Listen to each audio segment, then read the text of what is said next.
Hello everybody, it's been a pretty long time since I made a video for YouTube, and technically this isn't like a video for YouTube, it is a stream that I've cut up, but I'm going to be doing a little intro here for you all.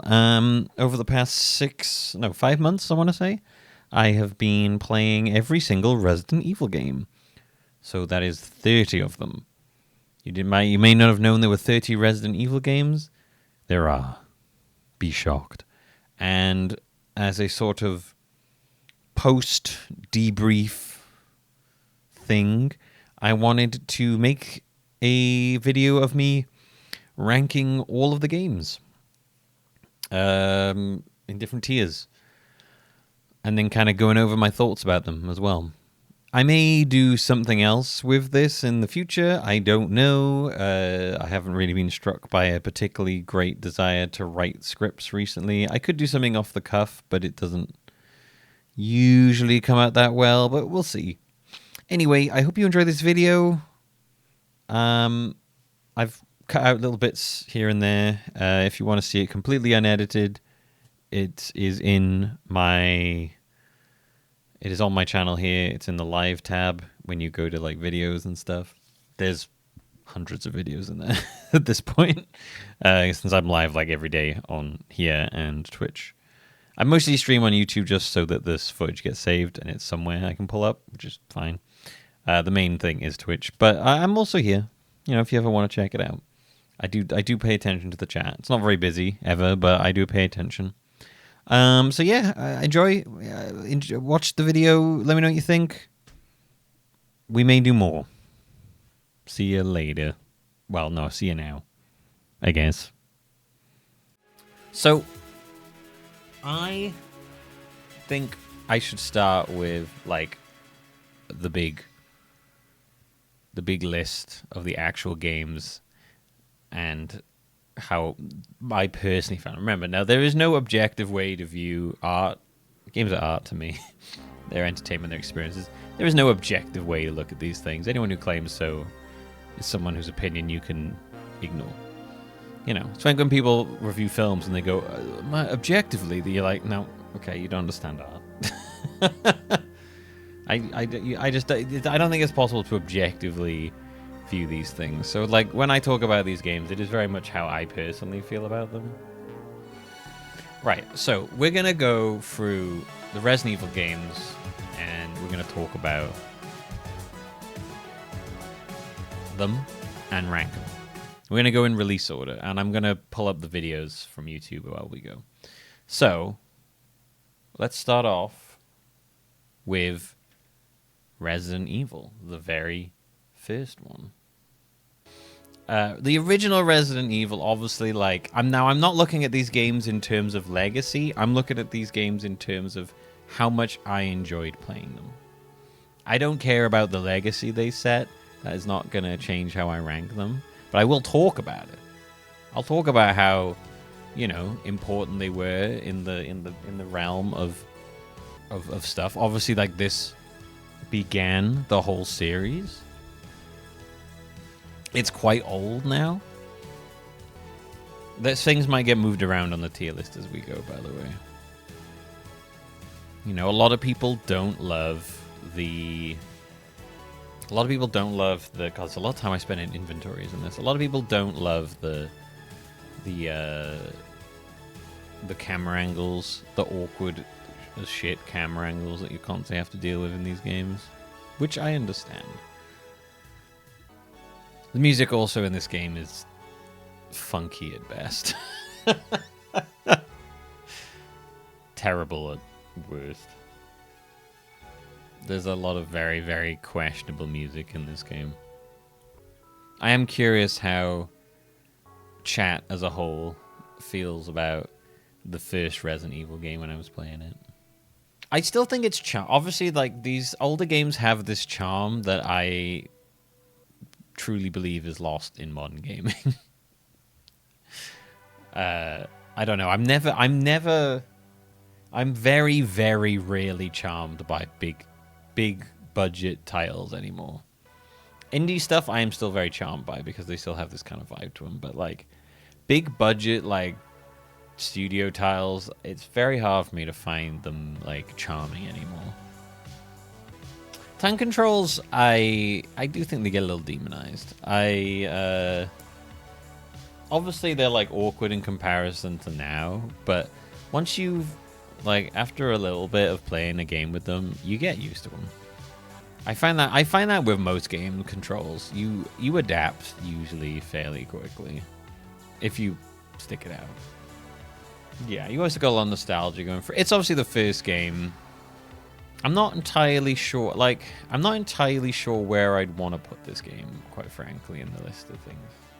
I might change these as I go. Is it S tier? I don't know. Is it A tier? I don't even know if it's A tier. Like, if I'm trying to think of the series as like as a whole, like how I enjoyed them. Like, I do enjoy playing the first Resident Evil. I'm not gonna lie, but I enjoy other games a lot more. Maybe B is a good place to put it. Like, just to start off with, like right in the middle, and we can maybe like play around with it as we go. I think B is a good shout. I never played them, so the control camera quirks don't trigger my PTSD for me. Great to finally see what I only ever heard secondhand complaints about. What is my baseline? It's hard that, you know, like I know that Resident Evil Remake is going to be an S tier because I think it's one of the best games out there.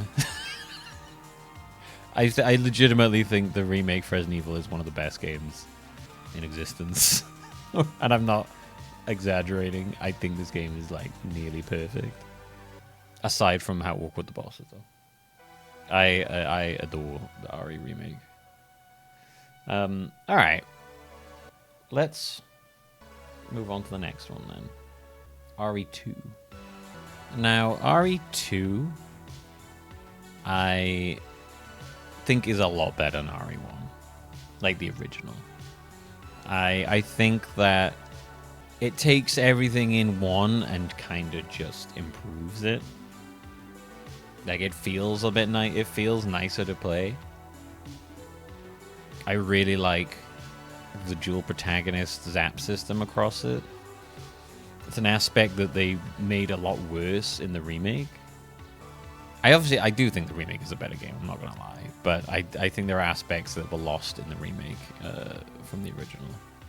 I also really do love the music in this game. Also, and this game introduces us to Leon and Claire, two very good protagonists, you know. I would say Leon and Claire are a lot better protagonist duo than Jill and Chris. Mostly because Chris is like devoid of personality. Chris is just a chunk of meat, basically, with a gun. This doesn't have the Mr. X tyrant thing chasing you in the way that the remake does. They very much changed that. Like, the tyrant in RE2 remake is Nemesis from RE3. The moments with the Mr. X / tyrant in this are like set pieces and things like that. Still great. Still introduced us to that sort of pursuer enemy in like a sort of set piece kind of way. But it did, yeah, you're true. It's like one of the first pursuers. This also introduced like liquors, which are like a staple of the series now. You know, it did have Sherry in, which is annoying. Because she's a tiny child. I really enjoy the A/B mechanic in this. I think it's really good. There's a lot I really like about 2. I think it takes what they did with 1 and like expands it. You know, because obviously we start in 1, we're in the mansion, which I love. I love the mansion as a setting. Like, I adore the mansion as a setting. I think the mansion itself is a great character. I haven't talked about this, but I feel like the settings of Resident Evil games are characters in themselves, which is one of those things where like games like 6 and 5 don't have that because you're so everywhere. When you have like a sort of area that you're always coming back to, which, I mean, in a way 2 kind of does move on a bit. Well, no, you come back a bit too. When you kind of are constantly jumping to different places, you kind of lose that, like, the level as a character aspect. I'd say Chris is very bold. That's why he had to destroy that rock. He has to be the boldest, and that was simply bolder. That's pretty good, though. I'm not gonna lie. So personally, I think I would probably put RE2 in A. I think it's a lot better than RE. I think it's better than RE1 in most every way, truth be told. The biggest awkwardness about a lot of our like Resident Evil games, the older ones, is the bosses. The bosses are just super awkward with the controls.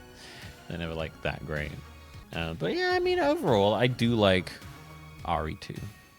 I would say the mansion in 1 works similar to the mansion from Shining regarding the psychological horror. Yeah. I think that was like one of the things I really like about RE7 is that the house is very much like a stand-in for the mansion. And it feels like a proper like character in that sense. That's something I really enjoy about 7. RE3, RE3 is interesting because it was rushed. The game, the development of the game was quite rushed. It feels like it kind of feels like a bit of an add-on to 2. It's still set in Raccoon City, but you obviously like you go to different places, and I think you. Do you go to the RPD in the original, or is that just a remake? I think you do go to the RPD in the OG at some point. I think this is the RPD. I'm not actually entirely sure where we are right now. Where are we? Oh no, we're like walking around the. And obviously, this game introduces Nemesis, which is like. Without Nemesis, you know, there would be no Mr. Xe tyrant aspect of the RE2 remake and shit like that. Old poo-faced Nemesis himself. I do like RE3. I remember fighting Nemesis itself was a interesting time. The dodge mechanic in this game is hard and awkward as shit to get right. Like these parts are really annoying when you're like trying to and obviously you don't have to kill Nemesis. This is an optional aspect, but like trying to get through these Nemesis fights and win is not an easy experience. They flesh out the dodge mechanic in the remake a lot better. I don't know. I'm not sure how I feel about 3. I'd probably put it in. I might have to like add more things here, basically. I may have to like add an E and maybe an F as well. Like I would probably personally, I'd rather play RE1 over Nemesis, to be honest. I honestly probably might put it in C. I think it's fine. But I think I would personally much rather play RE1 and RE2 over RE3. RE1 before 3. I honestly think I would rather put it in C, quite frankly. I think RE1 is just a better game. While there's cool things in 3, I think RE1 and RE2 are better. RE Survivor obviously has the greatest character in all of Resident Evil, Ark Thompson. The strongest, most powerful character, the man who can take out like waves and waves of tyrants with a pistol without even blinking. He's so powerful, but possibly the strongest character in the entirety of fiction. Yeah, I'd agree. Maybe even non-fiction. Possibly the strongest character in existence in both reality and non-reality. The gameplay itself is, I mean, it's cool that it's, you know, it's different. Was playing it great? I mean, it was obviously quite improved. Like, I do like respect the fact that it's a light gun game. Obviously, I played it with like a mouse, which probably made it like a bit easier. Would I ever play this game again? Probably not. There are multiple routes to this game which I like. So like you can take different. You'll always end up at the same place at the end, but you can take different ways to get there, and there's different guns and stuff like that, which I think is cool. I like that. Yeah, you know, I don't know. I don't know how I feel about Resident Evil Survivor. Honestly, I'd probably put it like D. I don't think it's a very good game. Maybe I might put it alongside Nemesis. I probably had. I mean, one of the joys of Resident Evil Survivor is it's very short. so it's not hard. It doesn't take very long to get through. I don't know. I might put it alongside Nemesis. I might move Nemesis up to B, to be honest with you, and then put Survivor as C. Code Veronica. Oh, I have so many mixed feelings about Code Veronica. Code Veronica is a game that I'm very glad is getting a remake. Code Veronica is so incredibly, like, it's so weird having two of me. Code Veronica is so incredibly, like, 2000s. Look at this weedy boy over here. Obviously, this features Steve. What's his name? Steve Burnside or something like that. It is Steve Burnside, isn't it? I can't believe I remembered his name as Steve Burnside. I have no idea how they're gonna modernize Steve Burnside. He is like the premier 2000s twink. Why he is? I'm fascinated what they're gonna do with Steve Burnside. Is he even gonna exist in the game? I hope so. Is he gonna be dual wielding golden lugers? I don't know. I need to find that. I need to get that scene where he's where he like shoots his dad as a zombie, not his living dad, his like zombie dad, while screaming, whilst Claire is like underneath the body. That entire scene is insane. I think it's after the. Look at this fucking shit, dude. Father. The completely one-sided Claire Steve romance where he's kind of thinks she's hot, but she's like, "Get away from me, you fucking dweeb." Look at this! Look at this guy! Oh my god, man, it's so good. Or if you not run out of bullets, is someone you know? What's wrong, Steve? Shoot him! Oh, somebody knows. Wait! I can't! I can't! No! Steve! I can't! Steve! Fucking Steve! Steve, what are you doing, Steve? No! We've got... Ah! Father!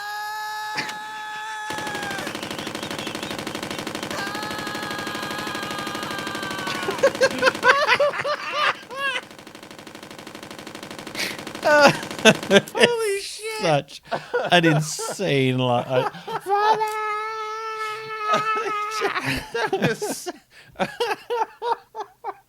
Steve.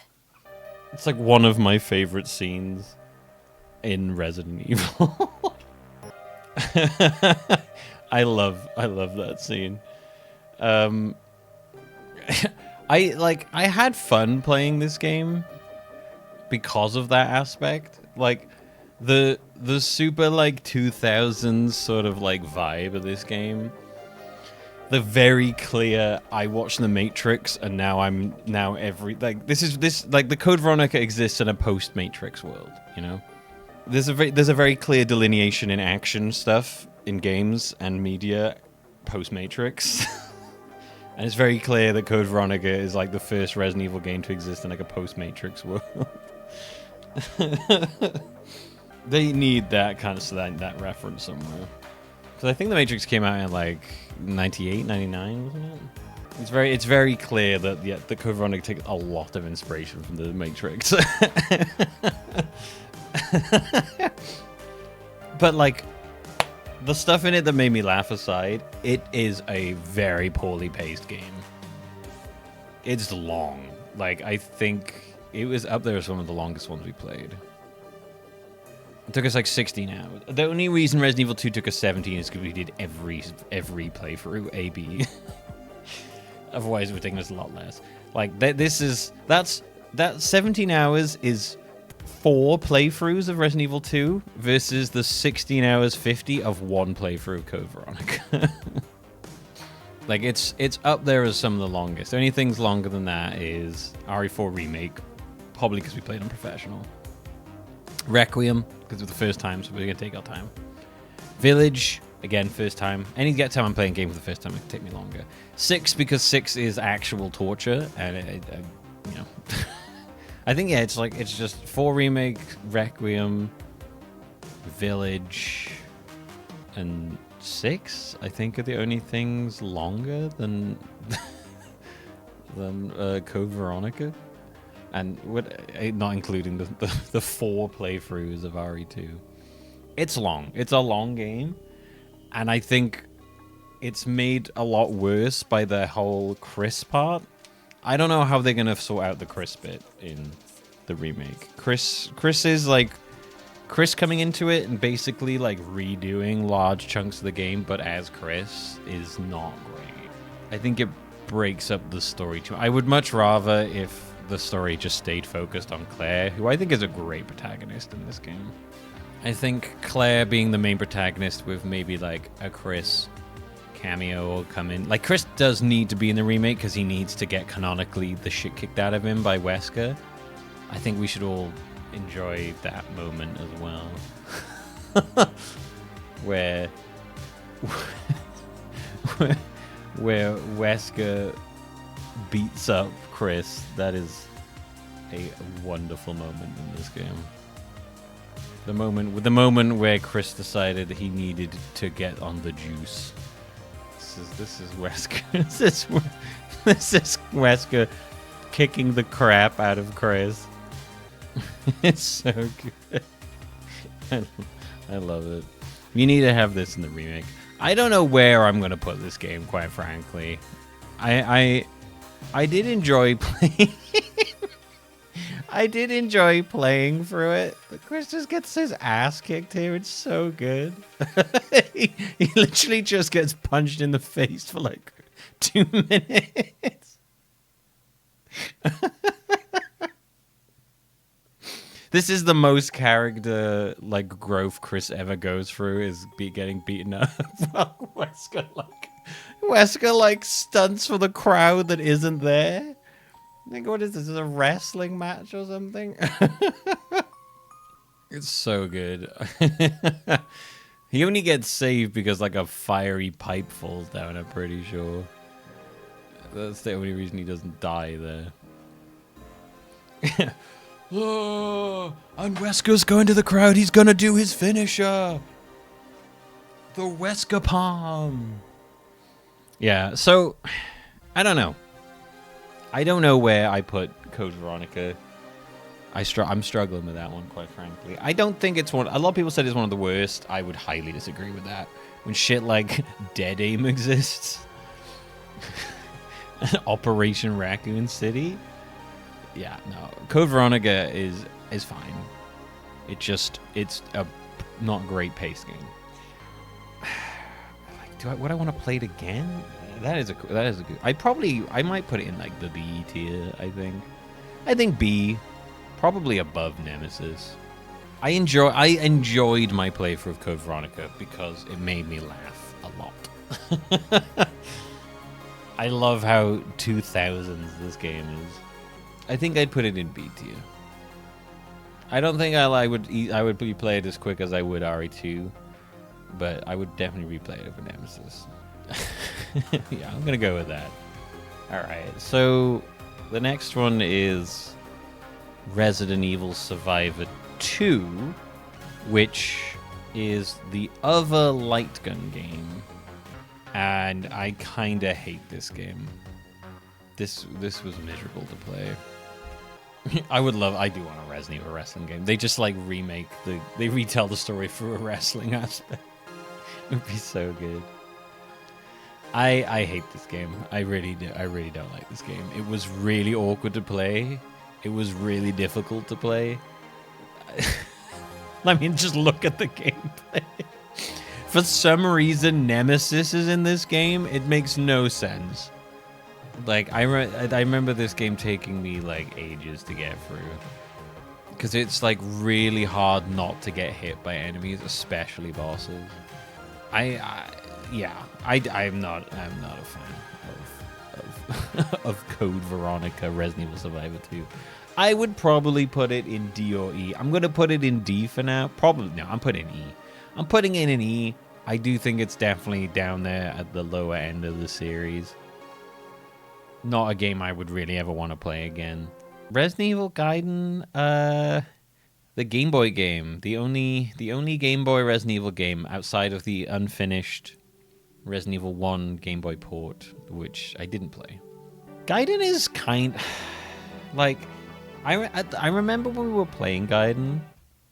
That I was at the start I was actually kind of enjoying it, and then I kind of hated it by the end. Like, the end of this game... What is this? Oh, it's me finding a guide because I couldn't work out where the fuck to go. Yeah, that is another issue in this game, is it gets quite hard to work out where you go. I love this aspect. Like, I do think the combat is actually quite unique and interesting in that sense, where it's, like, based on a timer sort of thing going back and forth, and you have to, like, hit the marker as it hits those. I think that's great. Very original. There are bosses in this that absolutely... Like, I remember the final boss in this being a goddamn nightmare. That's crazy. It was, like, I think you had to, like... You had to, like, constantly hit it to knock it back. And the thing is so fast. And I had real issues of ammo here as well. Look at my face. It's just like... I'm so over this at this point. I somehow managed to make it through. He's standing out of range of the knife. This was meant for the Game Boy. Yeah, this is meant for the OG Game Boy. Like, I'm like, as far as Game Boy games go, like, technically, I think it's actually quite impressive.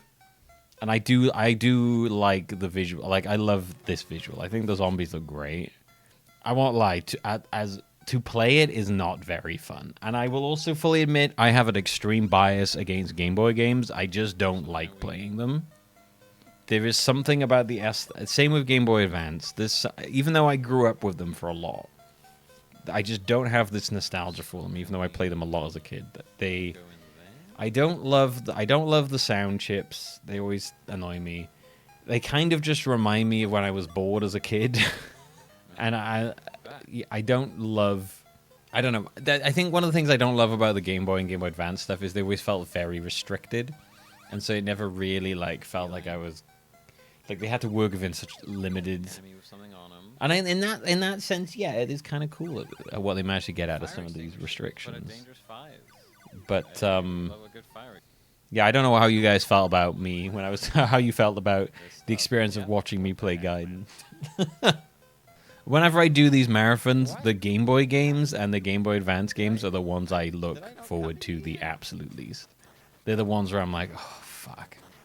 I've got to play a Game Boy game. And they're almost always miserable. The Barry voice? Oh, the Barry voice was good, yeah. Joel, hello there, I'm Barry. The best part is the Barry voice. Barry's voice is great. Joel, hold on. Also, the story for this game is insane. It's completely non-canon. It is one of the very few non-canon games. This game and Survivor 2 might be the only games in this entire series that are not canon, outside of Resistance and Reavers. And I guess 3D Mercenaries. Yeah. Oh, I don't know if Dead Aim is canon or not, because they will never reference the things that happen in it again. I think they'd rather pretend that Dead Aim didn't happen. I don't know if it's supposed to be canon. They never reference it. I don't love Gaiden, but I admit that that's partly because I just don't like Game Boy games very much anymore. I wouldn't really ever want to play Gaiden again. You know, I'm putting this in D. I'm putting it alongside Survivor 2. I don't want to play Survivor 2 again, but I would probably play it over Gaiden because it's quicker. You know? Like, I probably had more fun playing Survivor 2 over Gaiden just because I got really fed up of Gaiden towards the end. I was not a big fan of Gaiden. And then we come to a game that I have incredibly biased towards. Resident Evil Remake is, in my opinion, one of the best remakes ever made. I love RE1 Remake. I remember playing it on the GameCube, and I was incredibly impressed by the visuals of it. This is obviously the PC version, which has been very improved. But like, if you ever see GameCube footage of it, it's still very impressive. I think this is the kind of remake that I hold remakes up to. Yeah, so the remaster of this on the PC, I think they redid all the backgrounds in high res, basically, I believe. And also they obviously like up the things on the characters. But it honestly, like, playing this on the GameCube was kind of mind blowing. So obviously I think I have that aspect there. This is the kind of remake that I hold like most remakes up against. This game like takes the original and just reimagines it in such an impressive way. Like, you can see the original here, but like what they add to it and the way they change it, I love. Like the fact that this game deliberately plays on your knowledge of the original, I've talked about it a lot, I think is so cool. I've always said this. There's a puzzle with the tiger bust, and you have to put gems in its eyes. And in the remake, they give you an extra color gem. And if you put the colors, in the tiger's eyes, that the ones for the original, every time I cut, it's just an eyeball, which is a door. If you put in the gems that the original colors from the original game, snakes drop on your head. If you you're like, oh, I know to solve this, so they fuck with you and drop snakes on your head. They do that with like the crimson heads coming up. Like, that's a new thing. But this game introduced the crimson head, which is great. And introduced what's her face, Lucy, the girl with the hands shackled, a character who is interesting, but I feel like they could have done a lot more with. The original GameCube had tank controls.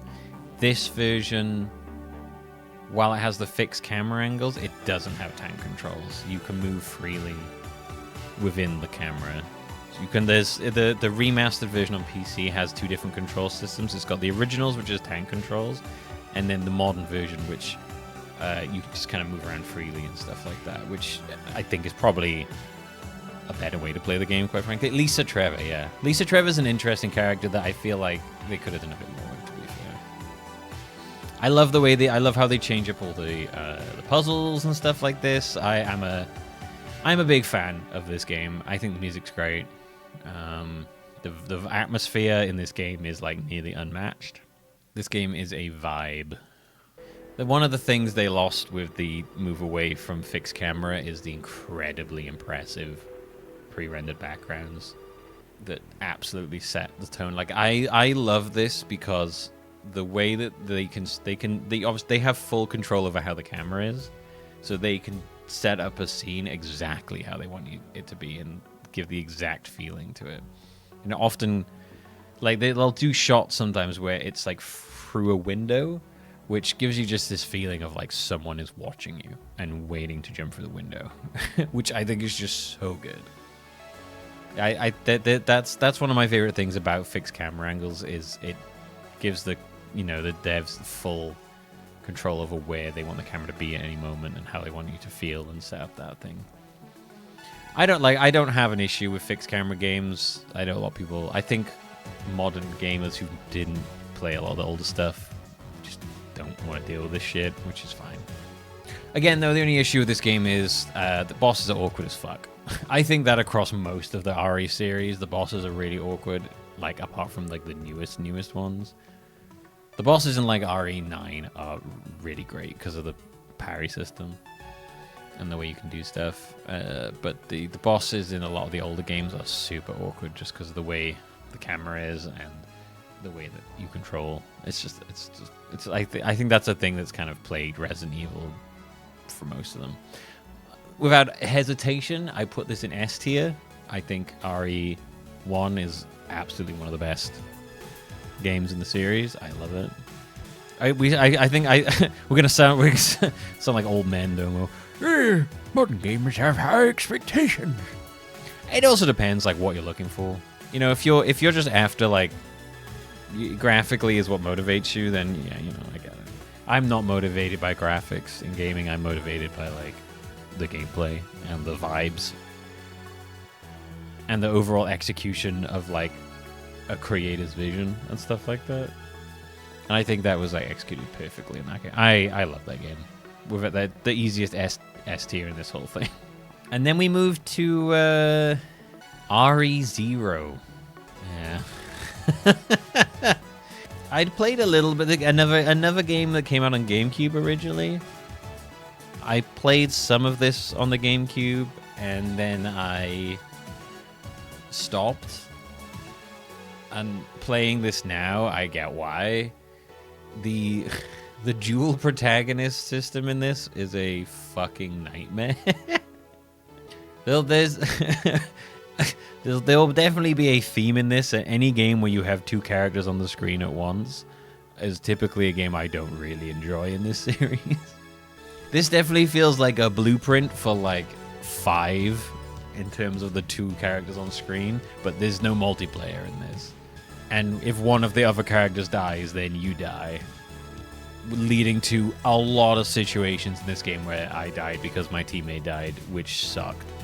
Also, let's never forget that this game has no inventory system going. Yeah, I think we die here, right? Yep.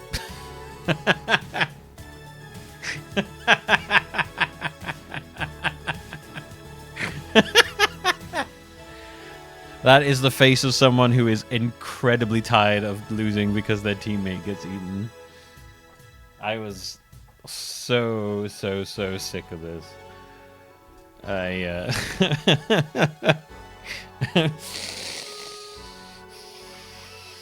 Losing my mind at how looking very beefy here. I'm liking it. I like it. I was losing my mind at I died. There was like this segment towards the beginning of this game where I died so many times. It was so annoying. And I kept having to refight the fucking I kept having to refight this fucking scorpion boss. Oh my god. I got so frustrated at this game. It really annoyed me. Especially at the beginning. And I continue to be annoyed at this game because this game like has no chest system. I'm trying to see if there's... Yeah, here we go. Meet the floor inventory, where you have to store all of your items on the floor. The strangest decision in... Oh, look, the timer broke there. The floor inventory, the inventory. Yeah, the inventory, the floor inventory. There's no chest in this, so you just have to drop things on the floor, and then you have to spend ages picking them up, dropping things, picking everything. Oh. The amount of times, like when I went to a new area, I'd have to come back, empty all my pockets, pick up a bunch of stuff, take it all the way back to the new area that I designated as my like home base, and then drop everything on the floor, and then come back. It sucked. I think they made so many bad decisions, and I genuinely do not understand why they didn't have a chest system. Like I can't.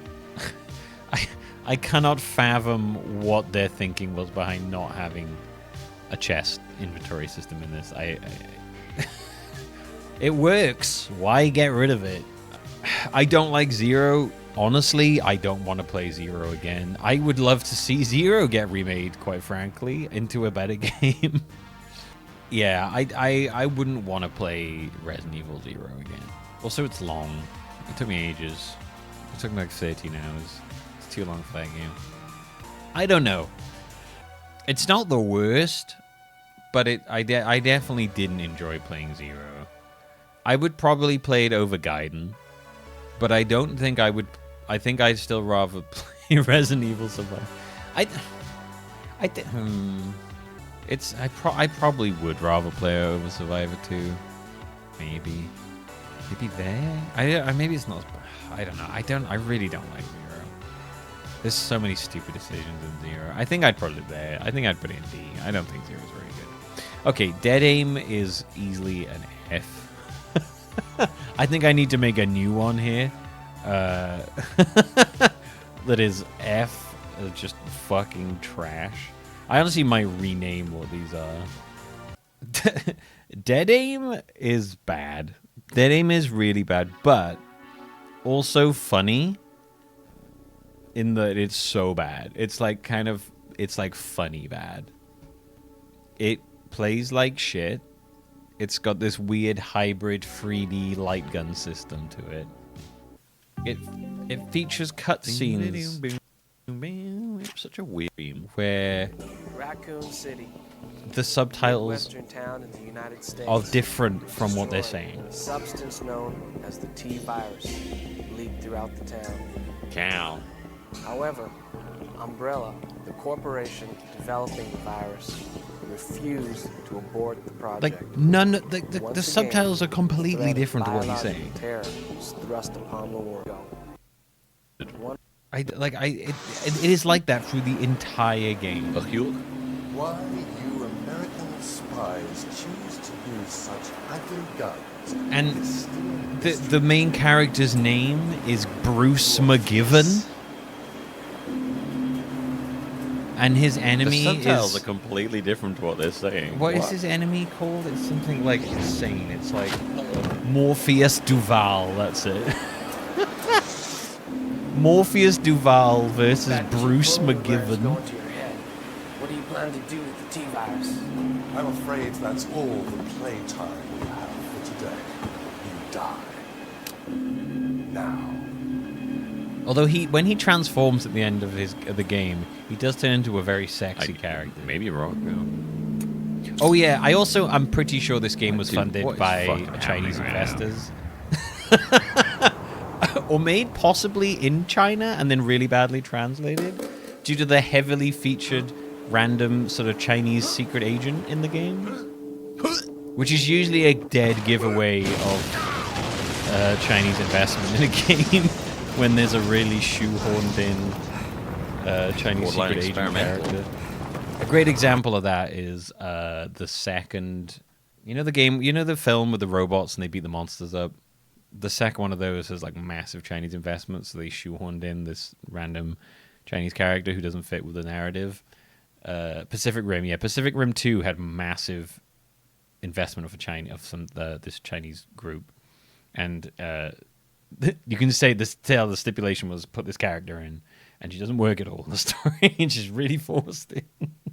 There's a lot of things wrong with Pacific Rim 2, but like it's really funny when that happens. You can just tell. You're like, oh, okay, there's a stipulation for the money, right? Yeah, this game is not good. It's awkward. I mean, admittedly, it probably was more awkward because of the control system I had to work with the mouse instead of the light gun. Normally, you Okay. play it with a light gun. I don't really know how the walking around works with a light gun. Yeah, it's not a very good game. Would not play this game. The gameplay itself nice. is We want very that smooth. Yes, I agree. That is a mouse just in the game. I can't get It's a rid way of of that. feeling impressions today. The current. I spent a lot of this game just running around zombies because I was Take the key. constantly like running out of ammo. Trying to find a bit with some shooting. I kind of like the setting on the boat. I won't lie. I think the boat setting's actually kind of interesting. Right, come on, show me some. Jesus Christ, where's the shooting? What the fuck? This is still PS2 era? Yeah, this is PS2 era. Should have left by now. Somewhere in America, there's a kitten stuck in a tree, desperately needing your help. Not remotely the same as the Oh well, thanks for the present. Here we go. That's the gameplay. Oh my So god. it's this like really awkward mix of first person light gun with like third person running around. Very weird game. Yeah, it does run well, admittedly. It at least isn't like a nightmare when you're trying to play it. But it's not a great game. It really isn't. I had fun playing it because the dialogue was so bad. So in that aspect, you know, I was fun. But I was mostly when I was playing it in the back of my head, I was mostly thinking, "Fuck! I hope this game ends soon." I would probably put this in like E. I think this is below Gaiden. I honestly, you know what? I might put Gaiden down with this. No, you know, yeah, I don't like that game. I think it's like an E ranking, quite frankly. It's bad. It's a bad game. I'm gonna be pretty harsh on Outbreak and Outbreak 2. I fucking hated those games. And I think I have to talk about Outbreak and Outbreak 2 with an asterisk. In that I didn't play them online in the era that they were made. Would I rather play Dead Aim or Gaiden again? I probably Gaiden because it's. You know what? I'm putting it there. I'd probably rather. I think I'd rather play Gaiden over. I don't know if I'd rather play Gaiden or Dead Aim. Like, I don't ever want to play Gaiden again, but I also don't ever want to play Dead Aim again. But which one do I not want to play more again? I kind of don't want to play them about equally as much, so I think they belong in the same thing. But simultaneously, I respect Gaiden for what it tried to do. So I think therefore it ends up in D. I respect Gaiden. I think that's why it's above. I respect Gaiden more than I respect Dead Aim. I don't respect Dead Aim. Dead Aim is a disaster. Right, so Outbreak, I didn't enjoy playing at all. I pretty much used a guide to get for this entire game because trying to play it without one was a incredibly frustrating experience. So, like, the background of this game is this game was a PS2 game, and there's a lot of PS2 games. This game was a PS2 game, and it was made to be played online on the PS2. I've heard a lot of people loved it. They wish it came back. There's Alyssa Ashcroft from RE9. I'm still shocked that they brought this character back for 9. It's a random fucking throwaway Outbreak character. Yeah, it's such a random. Like, I love that for 9 they pulled a random Outbreak character, but I want pull all the old Outbreak characters out. I don't like this game. I was basically like desperate to finish this game. I think it controls more awkward than any other game in the series. You have to load between every room you go through, and it's so frustrating. It got to the point where I had to speed up the emulator between rooms because the loading in this game is so notoriously long. And it still took a long time. Yeah, like a solo experience for this is just miserable. I'm sure playing this multiplayer online back in the day was more fun, but also the game controls like shit. It controls worse than almost it's so awkward. It's more awkward than like all the other ones. Yeah, I don't like this game. And the same, honestly, I might as well, the same goes for Outbreak 2. I think Outbreak 2 is a bit better than Outbreak 1, but it is essentially the exact same game. It's, what the, no, what, get out of here. No, stop it. Gizzy, stop opening the Chrome help. This game, Outbreak 2 is basically just an expansion to Outbreak 1. It's just like new scenarios, but it plays literally exactly the same. It has all the same characters. They're just different scenarios. They've made a shocking amount of references to Outbreak throughout the series and other games, which is surprising to me. Like, the amount of games that... Like, Outbreak probably shows you the most of Raccoon City of any game. and they will regularly like use that as references when they're designing parts of Raccoon City and other games, which is cool. Like, there's a cool, like, sort of sense of cohesion there. But what the fuck are we even fighting here? Yeah, I did not enjoy this game. I will never play Outbreak again. Honestly, I'm tempted to put it in F tier, but I won't because I know Operation Raccoon City exists.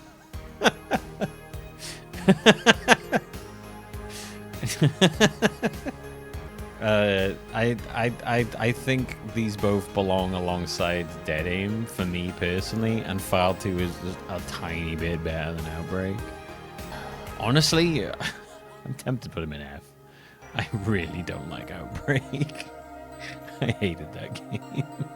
Oh yeah, it had the most like cinematic opening sequence of all of them. It had a really good opening sequence. I forgot about that. I will give it this. It has a really good opening sequence, and the music in the opening sequence is incredibly good. I absolutely would put up there some of the best music in the series. It's crazy. It's bizarre that this game has such a good... It has almost no music throughout the whole game, but that opening sequence in the first one is incredibly good. Really good music.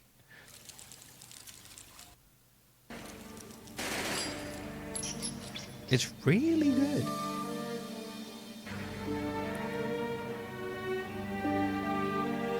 For this like random weird online only, well not online only, but intended to be played online PS2 game, it has a shockingly good intro.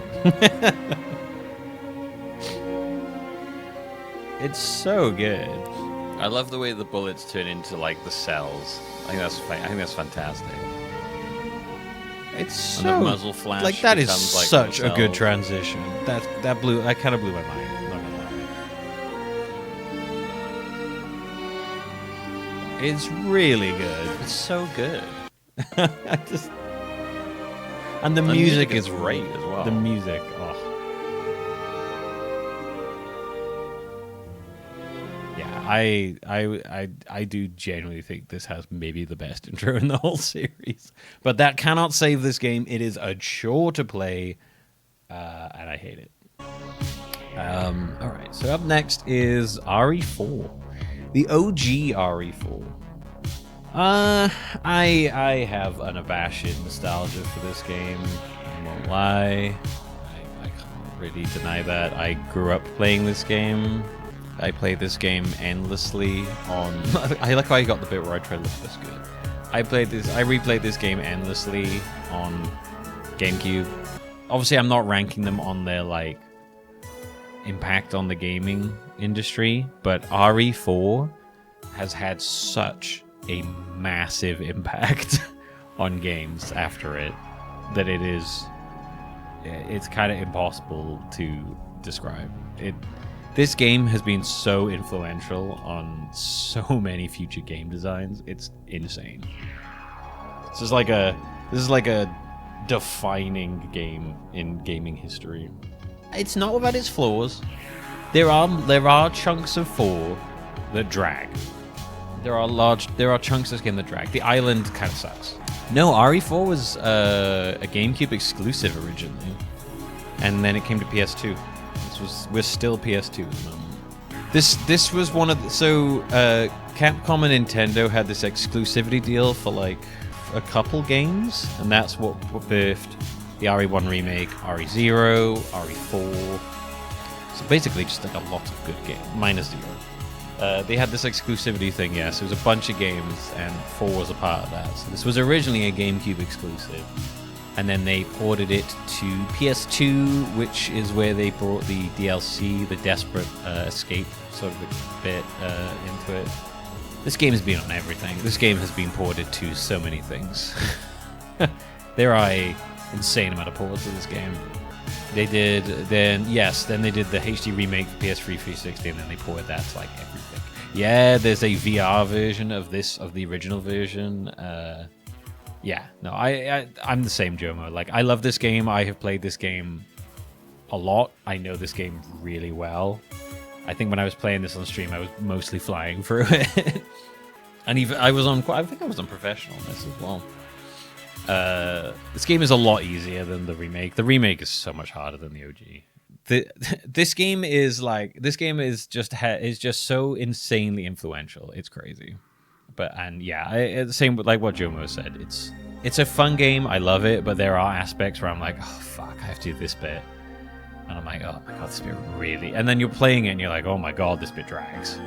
There's multiple parts where it drags. Like the entire beginning, the village bit, all great.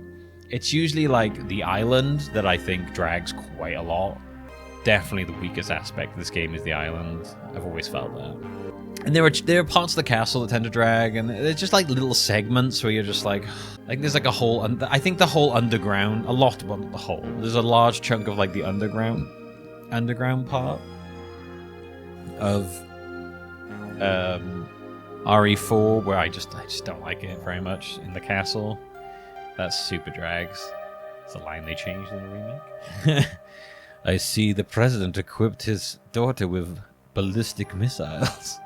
Like, wow, okay. Jesus. This game is very 2000s, very clearly written by dudes. He's straight up just like, nice tits, basically. Completely took that line out of the remake. RE4 is I said this so many times when we were doing this series. RE4 is a game that has haunted Resident Evil ever since it existed.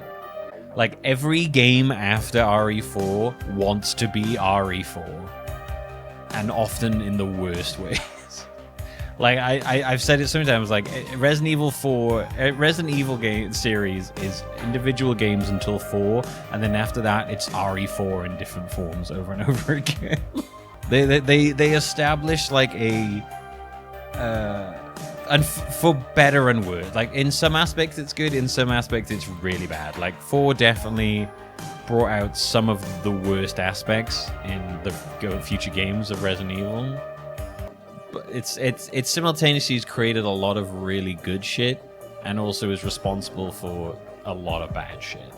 People learning like the wrong lessons from this game, you know. It's super camp, it's super arcadey. It absolutely does not take itself seriously, this game. The tone of this and the remake are so drastically different. This game just like laughs at itself literally nonstop. And they just, I feel like they learn all of the wrong aspects of this. Like 5 is this game, but worse in every aspect. It's funny. It's just such a funny game. It's like, I love this game. I think it is up there as one of my all-time favorite games. The OG RE, the remake as well, but the OG RE4, I just have too much nostalgia for. It is absolutely up there as like one of my all-time favorite games in existence. But simultaneously, I kind of hate it for what it did to the series. Like this is the beginning of them completely shifting away from a survival horror aspect and just going pure action.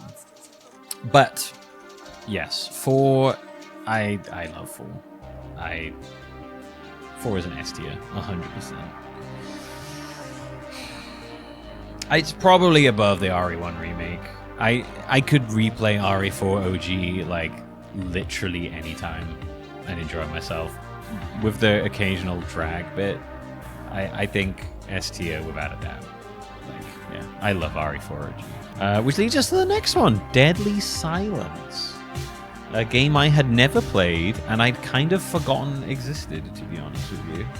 I've noticed most lists that list every RE game miss Deadly Silence. I think this is like Deadly Silence is the forgotten game, I think. I think a lot of people just don't know this game exists. Or don't understand that it's actually quite different from the original. So this is the DS. It's DS port of the PS1 game, but adjusted a lot. It's weird to call it a port because there's quite a lot of differences in this. Like, there's a bit in this cave. I think it's in this cave or somewhere around here. You like refight the snake at one point. Like the snake comes back again. There are like new. There are most of. Yeah, it's weird. It both is and isn't a port. Like there's completely new enemy placements throughout this game. So there's there's different modes in this game. There's the one that like is basically the original, and then there's the Deadly Silence-ish version. Like there's like a whole new snake fight here. In first person knife mode. So normally you fight the plant in here, and I think you might, I can't remember, but you refight the snake in here, which is a completely new fight. And you have to do it with the knife, and you have to time it so to like break his attacks. This whole knife first person aspect is fascinating. So like when you walk into rooms, sometimes when you walk into a room, you get like surprised. And it can happen in a room you've already cleared. It can happen anywhere. You'll just walk into a room and suddenly you will be attacked by like multiple zombies, and you have to knock them all away with the knife to get through it. You never know when it's going to happen. Yeah, like if you're going to play this, play the newer version of the game. In this, Deadly Silence is genuinely really impressive to me. I didn't know what I was getting into. I didn't even know there were hunters in that room. There aren't hunters in that room, Keeper. That is new to the DS version. The DS version adds monsters randomly all over the place in new places. It also adds crows everywhere. There are so many crows in this game. The Deadly Silence sticks enemies like in places all over the place. If you play, I think what was it called, like Requiem mode or something like that, which is the new version for this game. It like readjusts enemies, it adds new ones in. You're like, there's a whole part in this game where you have to like return to this gatehouse, which you never have to do in the original, and it's like full of hunters basically. It's crazy. There are crows. Like my joke in this, like I think my thumbnail for this was because there's just so many. There's just so many crows. They constantly add crows to this game. I don't understand what their deal is with crows. Yeah, there are so many birds in this game. I was genuinely impressed by this game. I think this game is probably obviously better played on OG hardware. I had to do the mouse, which led to some awkwardness with the touch thing, but it also, I remember it added these like chests that had this like color switching puzzle to it. Not in the remake, not in the original, completely original DS thing. There are a bunch of stuff like that. There's loads and loads of puzzles in this game that are not in the original that you have to like do, and they're good. And a lot of them are good puzzles. There's some bits that were a little annoying, but I was genuinely like super impressed by Deadly Silence. I think it's a really good version of the original. I would happily play Deadly Silence again, quite honestly. I'd probably pull it like just below the original. It's the original, but with like DS mechanics in it. And I think I would quite happily play that game again.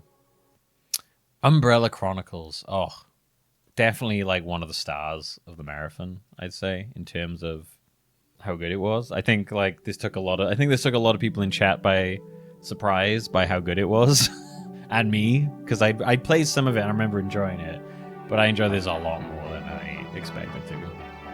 Yeah, this is great. I also love that it's hard as well. I love that this game has maybe like the most lore of any RE game. You get to like find out like how Wesker survived. It's really well done.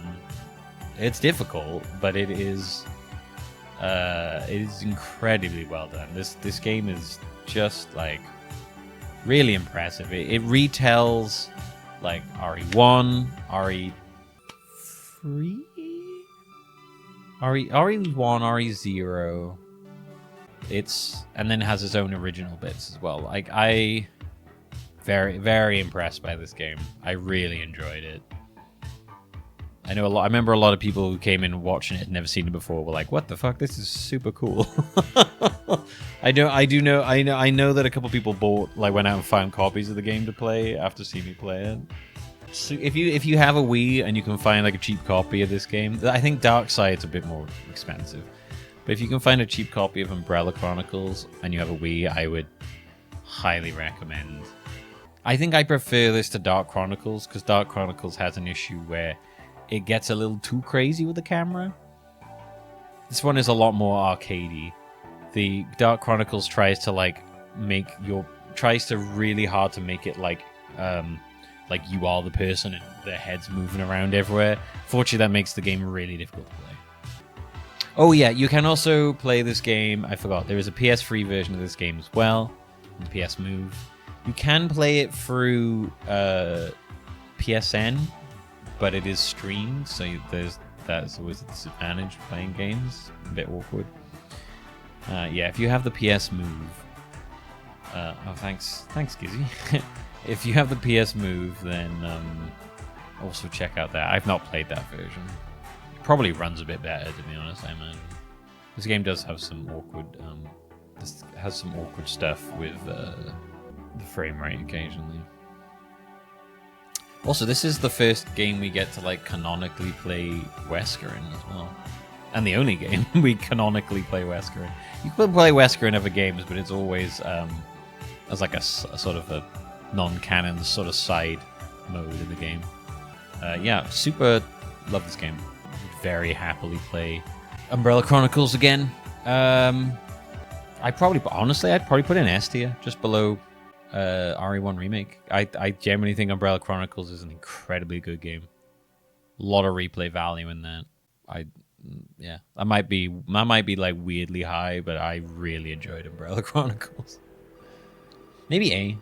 I don't know. Maybe S. No, you know what? Honestly, I'd put it in S tier. I genuinely think Umbrella Chronicles is incredibly good. That was too close.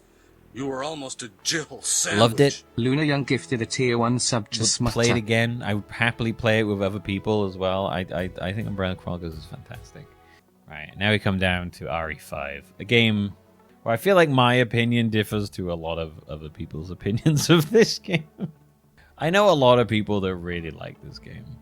And I think it's because they played it when they were younger with a friend.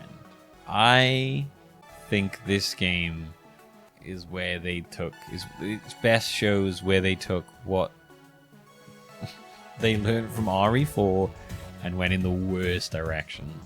This is obviously the introduction of Roid Head Chris with his gigantic arms. You are a muscly white dude in Africa blasting through black people, which is not the greatest image. It didn't go down great at the time. It's still a little weird when you play it. Not gonna lie. Yeah, it's a little strange. Some people will be like roll their eyes at that, but it is a little weird. It does introduce Shiva, and I'm alright. So, like, I'm not gonna lie, I love Shiva. I think Shiva is a very sexy character. I love Shiva as just a character. I think she's great. I wish she would come back. She has never come back. The only reason I'd really want a remake of 5 is to bring Shiva back. I love Shiva. Bring back Shiva. So this is the first well, no, I guess technically Umbrella Chronicles was the first PS3 game. This is like the first big mainline title on the PS3, and it was 2005, 2008, 2009. So it has the piss filter that games of that period had. As you can see, the piss filter is in full effect in this game. So this is the first game post Chris getting beaten up by Wesker, so he's very insecure. You know? Yeah, this game just constantly tries to do RE. Like, look at it. This is just RE4. This game just constantly tries to do RE4, but just worse. It's like, oh, RE4 had chainsaw guys in, so we have to have chainsaw guys in. RE4 had a bit where there's a bunch of people breaking the house and you have to defend yourself. We have to have that in there. And it's just RE4, but the game focuses around co-op, and I think that is a massive negative to the game, because I think that distracts massively from the actual gameplay, and I think they focused way too hard on the co-op. The solo experience of this game is genuinely miserable because your partner is not invincible, much like Zero, and if they die, you die. They changed that for 6, which is probably one of the best aspects of 6, is that your partner can just get the shit kicked out of them and it's fine. But yeah, this is where you see the formula for how RE is going to be going for a while. Lots of little minions, and then the big dude. In this case, it's the big dude with an axe, but there's also the big dudes with the chainsaws. Yeah, horde. A lot of horde aspects happen in this game. There's a lot of, you're in a room, and there's a horde of enemies, and you gotta just survive. I can't see myself playing 5 again unless a friend was like, "Hey, do you want to play this?" And I'd maybe then reluctantly play it. I could maybe I would be convinced to play this if they remade it so I could compare the two. But I'd still question if I want to put myself through the original RE5 again. Yeah. It's got its defenders, and that's fine. This is just like not what I want from an RE game. I'm happy when they stay away from it. RE5, honestly, I might put these in F tier. I'll probably put RE5 in E. Well, no, maybe alongside those. Yeah, I don't know. Maybe not. Maybe I'd put it like here. I'd probably rather play it over Zero. It's more fun to play than Zero, but like, it's not good. And then we have Darkside Chronicles, which for me is basically kind of just a worse version of Umbrella Chronicles. It's not bad, but yeah, they did this thing in Darkside Chronicles where like the camera is your head. So in Umbrella Chronicles, it's very like arcadey. It's like do. This is like really goes out of its way to capture like you are the head, and it's impressive because it does feel like you are an actual head, but it makes playing the game very difficult. It leads to extremely shaky cameras. Just, like, frustratingly shaky cameras. It's cool that it covers RE2, which is a great game. Code Veronica gets covered in this one as well. But, yeah, the camera in this makes this game a lot less fun to play than the Umbrella Chronicles. I'd probably put it... I'd still quite happily play it again, but... maybe there. I would probably... I generally think Umbrella Chronicles... Darkside Chronicles is the camera aspect of this game makes it a lot more annoying to play. Oh yeah, the Mercenaries 3D. I mean, the best thing I can say about this game is that it's short. It was fine. Like, I thought it was going to be worse than it was. Honestly, like, I was expecting to really just get bored with this game. But it was, like, pretty short. It's literally just the Mercenaries mode, which is a good mode, which is a really cool mode in RE. But just turned into, like, a standalone 3DS game. It's fine, you know. It's fine. I probably wouldn't play it again. I'd rather play like other modes of the Mercenaries than this. But like getting through just the main story was quick. It's got really cool music in it, from what I remember. The music in the game is actually like very impressive. I think I mostly just played as Krauser because he felt like really overpowered. Oh shit! This has got Barry in. I forgot this has Barry's. This has got Barry's Miranda Rights move where he just shoots you when you're on the floor. Oh, I completely forgot. Barry in this is amazing.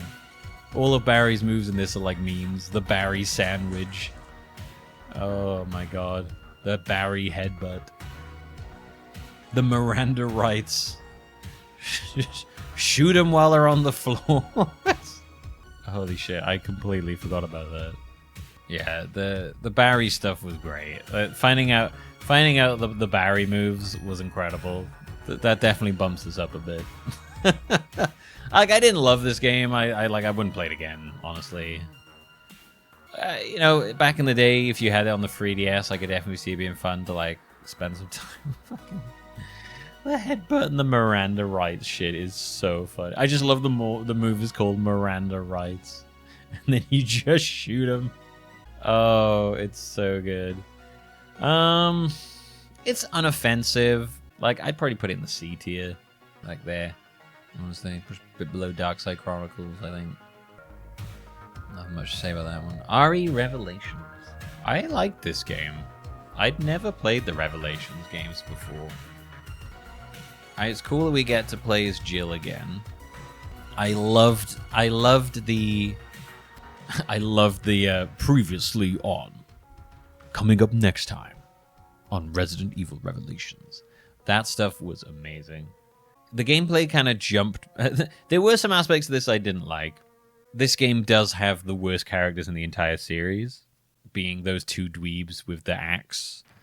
Those jokers, I couldn't stand those two. Yeah, this game does have the two worst characters, I think, in the entire series. Those two, like, weird fucking pervs. Constantly talking and yeah, they, like, literally just wouldn't shut the fuck up. I hated them. This game jumps between, like, these cool segments with Jill that I think are really good. Then the very RE5 inspired Chris segments, which are not as good.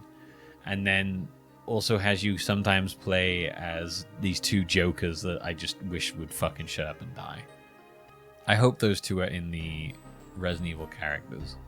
Yes, they are. Keith Lumley and Quint Ketchum. Absolutely the worst characters in the whole series. Oh yeah, and Carrot Head. Carrot Top. And real unfortunate in this game is that the end of this game has like this cliffhanger.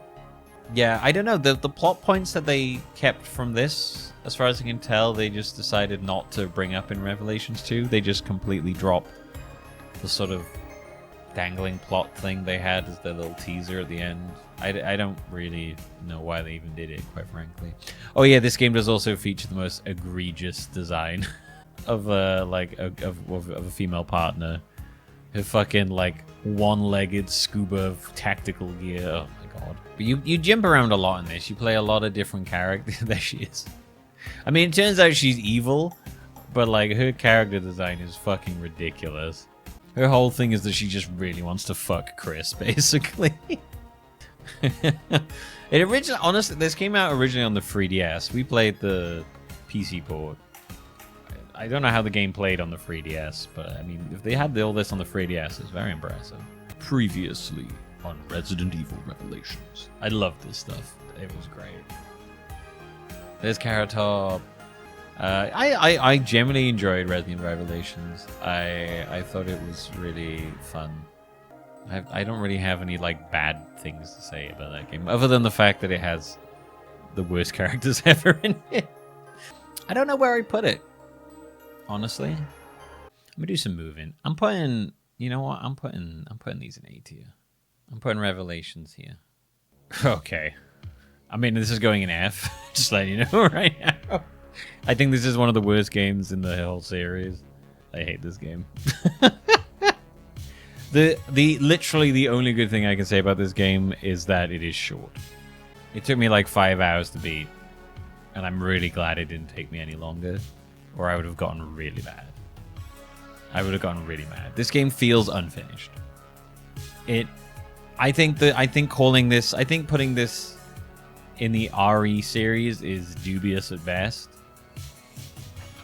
Other than it has RE enemies in. And then it has that. This is a non-canon alternative what-if scenario of RE2 basically, and does also have an ending where I think we just shoot and kill Leon. Yeah, I think this game is really bad.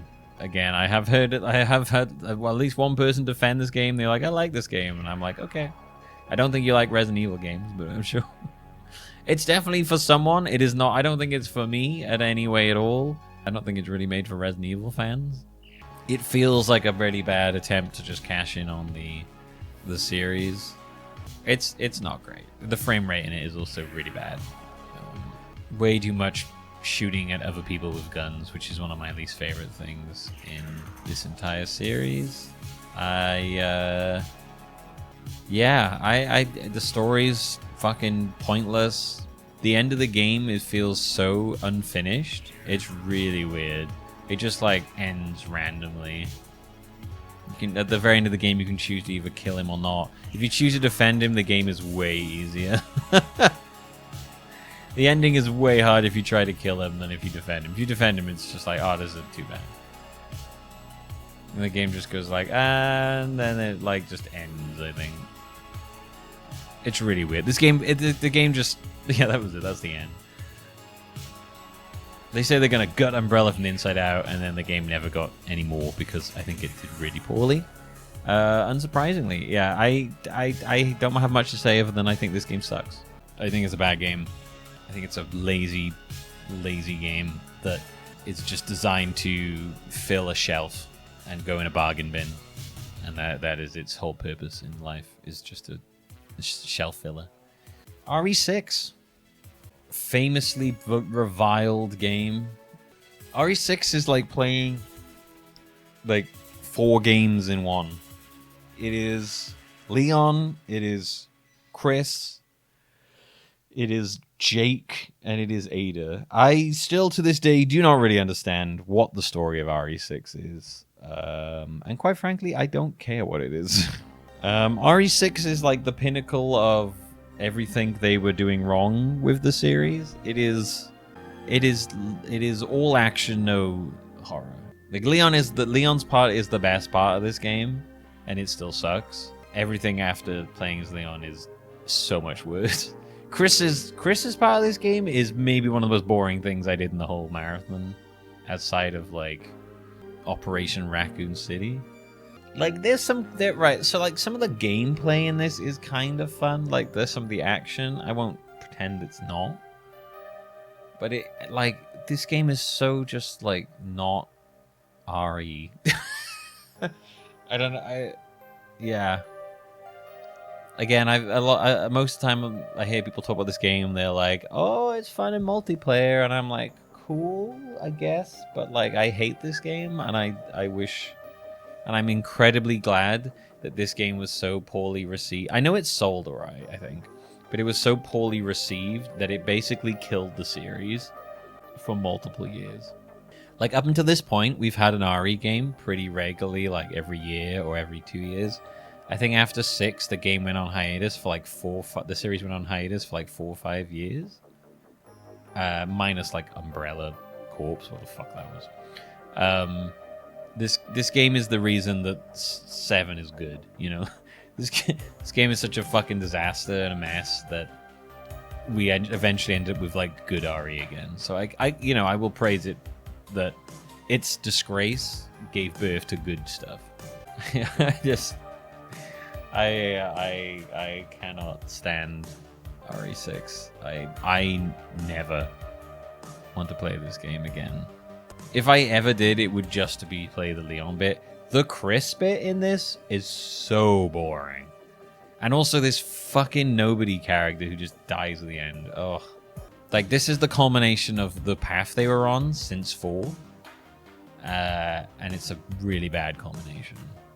Like, you know, like you're looking at this and you're like, this doesn't even look like RE. I'm not entirely sure on the financials of this game. I don't know if this was considered financially a flop or not. I know critically it was incredibly panned. Like, critically, this game was eviscerated. Approximately 15.6 million copies. It's not nothing. RE6 is the best game of the second trilogy. 4, 5, and 6. Including 4 in that is insane. My god. That's right. Everyone has got their own opinion to this stuff. It's fine. It's fine. I might think this game is a fucking pile of trash, but fine, whatever. I hate this game. I think this game is terrible. It is the worst. They took all of the worst things in 4 and 5 and made them even worse. The only bit of 6 that is improving, that improves on it, is the fact that when your partner gets hit in 6, they don't die, so you don't have to worry about them. But I think 6 is terrible. You spend almost the entire game fighting people with guns. It's stupid. I fucking hate it. In my personal opinion, if you like RE6, you don't like Resident Evil games. You like RE5 and 6. That is how I feel about RE6. I don't know where to put it. I think Raccoon City is worse than it, and I would rather play 6 than Raccoon City. I would probably rather play 6 over Outbreak as well, because and Dead Aim, because those games are just really boring to play. I had said I think I'd rather play 6 over 5. Purely because at least your partner can't die constantly. I would definitely still rather play 6 over Survivor and Gaiden. You know what? I'm putting these two down here. They're not great, and but I would rather play those over those, and I would rather play these. I'm gonna put this. I'm doing that. I think I would still rather play 6 over 5. 5 is just really. 5 is so many. I will give it to 6. It never lets you breathe. 5 can get really boring at times. I think 6 has so much going on in it that it's probably more entertaining to play than 5. I hate it. I hate both of these games. But I think 6 is more entertaining to play than 5. Because 5 really, really drags.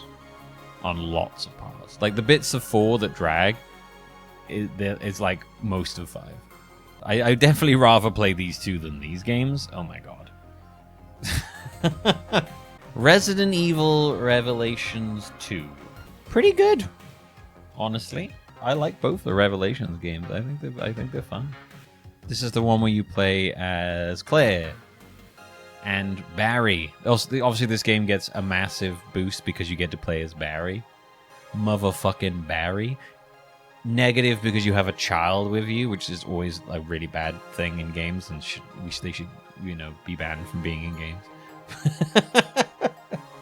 That is my own personal biases coming in there. Cowboy Claire. But I like this game. I love the fact that once again they did the whole zap system from 2, where stuff you do as Claire affects the things in Barry's playthrough, since Barry's based afterwards. Yeah, I enjoyed this game. There's parts of this game, I played this on like one of the harder difficulties, and there are parts of this game that I really struggled with. That I thought were like really difficult. The DLC for this sucked. I will say the DLC for this game was really bad.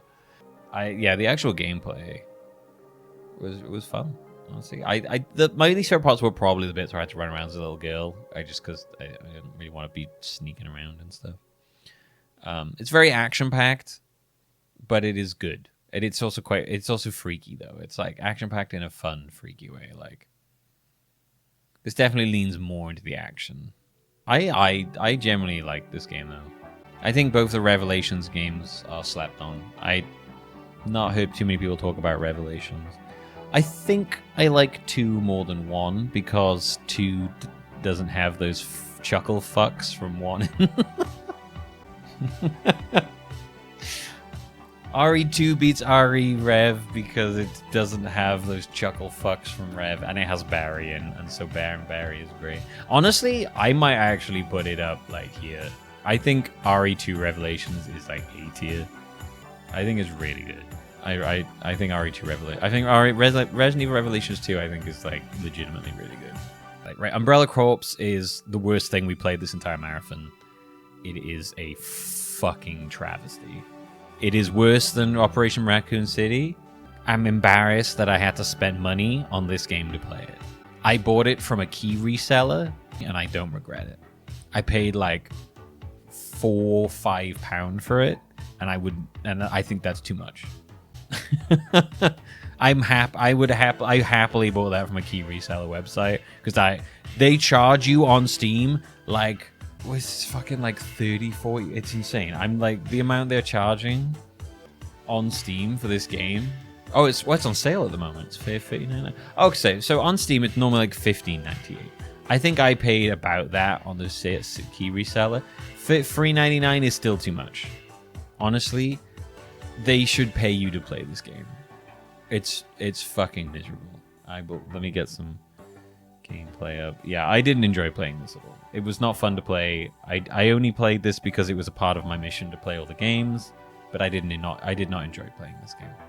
And I think that was very obvious. I was genuinely just like happy when the game was over. Look at this game. Like, what? You move like you have ice skates on. This is without question the worst game in the entire marathon. It is so bad that I think it belongs in its own category below F. That's just straight trash and embarrassing trash. I wrote embarrassing. I hate that game. I despise Umbrella Corps. I hate Operation Raccoon City, but Umbrella Corps. I'm a fool that I paid money for that game. I feel like I was robbed. I feel like I deserve compensation from Capcom, even though I bought it from a key reseller. I think Capcom still owes me money. Right. Okay, now that my hatred for that game is done, I want to talk about a game that I love. So yeah, after Umbrella Corps, we got RE7. We go from the worst fucking thing in the entire goddamn series to definitely one of the best. RE7 is incredible. My first playthrough of this was so good. It's still on YouTube, my first playthrough of this, and it's so much better than my second playthrough. I'm not gonna lie. Like, my first playthrough of this is incredible. I was watching it back, and I love how I'm so fucking scared playing this game for the first time. The second time, I kind of knew what was happening, so I wasn't like scared. The first time, I was like shitting my pants anytime I had to do anything. The up and down to game seems to be a theme. This game has incredible highs and devastatingly depressing lows. The consistency across this series is shocking. This game is incredible. Like, the first time you experience this game is such like a treat. You'll never get to recreate like your first experience with this game. It's so intense. The shift to first person was quite controversial, I would say, by Lost Islands. Like you said, Jomo, you gave it crap for being first person. This game would not work outside of first person. This game works as well as it does because it's first person. Like, this is like a soft reboot of the series, basically. Yeah, like, honestly, if you want to see my my best react, this game is so fucking brutal. Like, if you want to see my best reactions to this game, find my like first playthrough on YouTube. Back when it first came out, I'm such a baby when I'm playing it. I'm constantly getting scared. Yeah, it's real. Even the DLC for this is really good. Like, when we played it, I had a really good time doing the DLC. Like, this is the first time they finally just didn't try to recreate RE4 in a long time. Like, yeah, 5 and 6 and all that, it's just trying to recreate 4 over and over and over again. 9 falls a bit into that as well. It gets a bit too, like, let's redo 4 again. Even 8 does that as well. 7 is its own thing. 7 is such a unique game in the series. It feels like it's not doing the, like, let's recreate scenes from 4 bit. This game is like 100% channeling RE1 in the vibes it's going to create, and this whole sort of housey mansion thing. This game is so intense. I played this on the hardest difficulty in Madhouse, and it's really difficult on the hardest difficulty. Like, playing this, I'm really glad I played this on Madhouse in the stream, because a lot of the enemies are in new places. It kind of brought back some of that intensity from my first playthrough. Like, this is one of those games where you kind of want to forget you played it and play it again for the first time, because it's such a cool first time experience. This game saved the series for me. I'd kind of lost all faith in RE until this came out, and probably for a lot of people. To me, it felt like going back to the Spencer Mansion. Yeah, this game was 100% supposed to give you sort of Spencer Mansion vibes, without doubt. If RE Village is supposed to evoke RE4, this is supposed to evoke RE1. The only issue with RE7 is now that I feel like it's split the fan base in a new way. It's gone from less of the I like the action aspects of RE, which that's the Psycho fan base.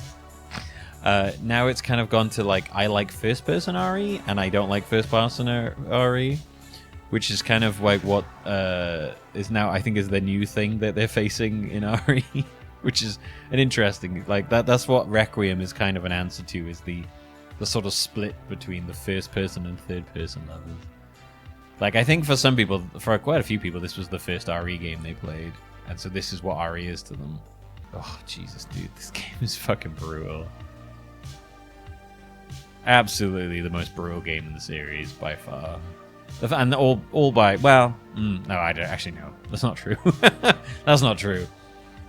RE4 and Requiem are pretty brutal in their death animations. I think the first person aspect adds a lot to this. Yeah, like this game wouldn't work in third person. This game is all about tension. It's all about like this just constant like, oh my god. It's so good, man. I can't praise 7 enough. If you've never played 7, play it. You won't have the same experience if you've seen me play it as going in blind. Going in blind to this game is such a incredible experience. This game is like a masterpiece. And it is S tier without a doubt. Honestly, I would only put RE4 above it because I just... Oh, wait, why has this got embarrassingly trash on it? The only reason I might put it below that is because it doesn't... It's fun, but subsequent playthroughs are nowhere near as impactful. While I could like RE4 and RE1, I could play it over and over again and have loads of fun. I'm going to put Umbrella Chronicles here, actually, I think. I don't think it should be in the S tier. I love Umbrella Chronicles, and I would replay that game anytime, but I don't think it belongs to these guys. I probably put it just below RE1 Remake and RE4, just simply because I think I would easily just pick up those two and play them over 7, but I'd still pick up 7 and play it anytime. It's embarrassing. Embarrassingly good? No. we get into like a hot stretch of RE stuff now. Like after 7, then they dropped RE2 Remake, which is an incredible remake. I was like looking at my description I wrote for this. What is that? Leon and Claire in a town full of zombies? Whoa, when did that happen? Did I fall asleep? I swear things were cool at the bar last night. Then again, there were some pretty sloppy drunks about.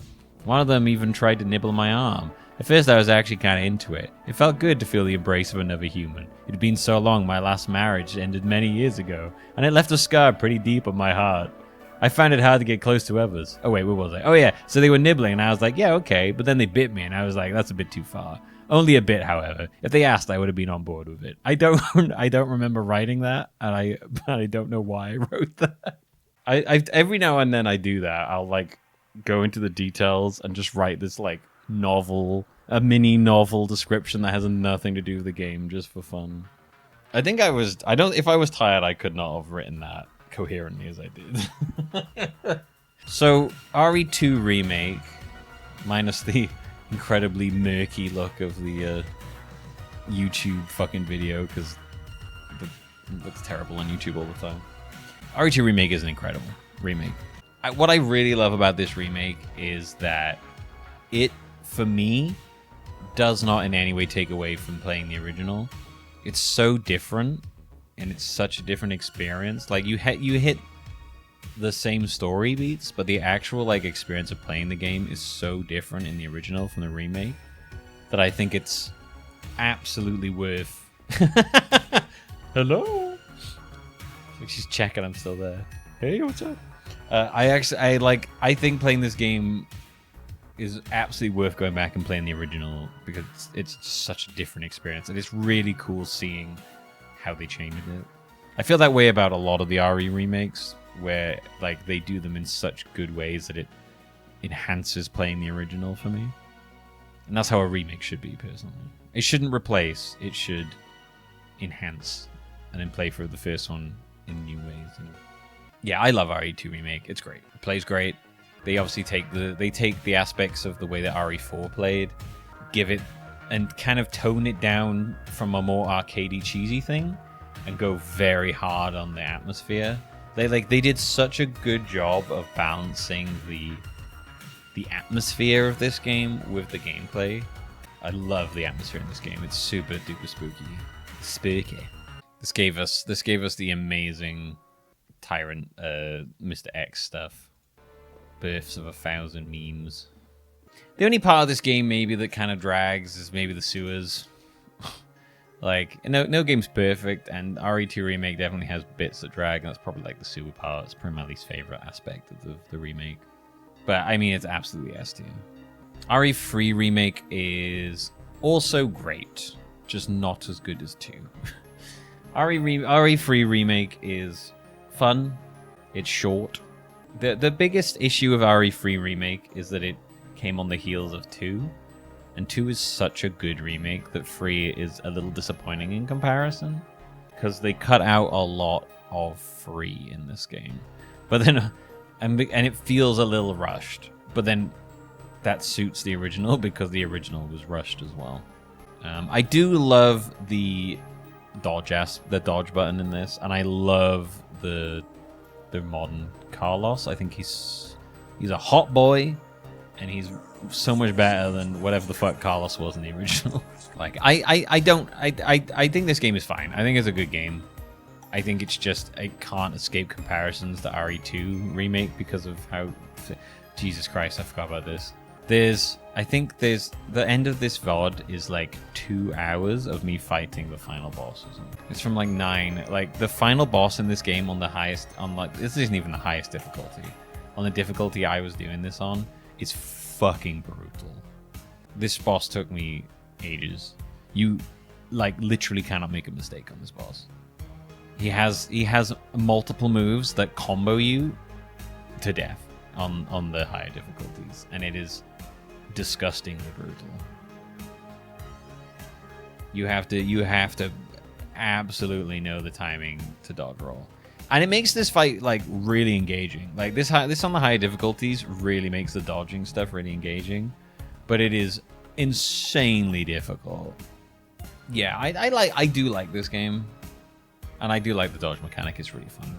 It's fun. When you get the dodge mechanic down, it's really fun. This is obviously a lot more action-y than RE2. Which is exactly how RE3 was. The original, it was, like, a lot more action-y. And I guess this game represents that, obviously. And the Nemesis is great. Even though if I think the Nemesis in this is nothing compared to the Tyrant in 2. Oh, this fucking sucks, dude. Just getting like wailed on by claws. Oh, and there's the combo. There you go. That combo there, impossible. If you get hit by the first hit of that attack, you are dead. Because he will combo you. That killed me so many times. I looked online and everyone was like, yeah, this shit on this difficulty is insane. Really brutal. By far the hardest thing I had to do in this entire marathon was beat this boss. Like, it took me like straight 2 hours to beat it. I think RE3 Remake I would probably put in A tier. And I would probably put it just below Umbrella Chronicles. Maybe 2. Maybe the OG 2.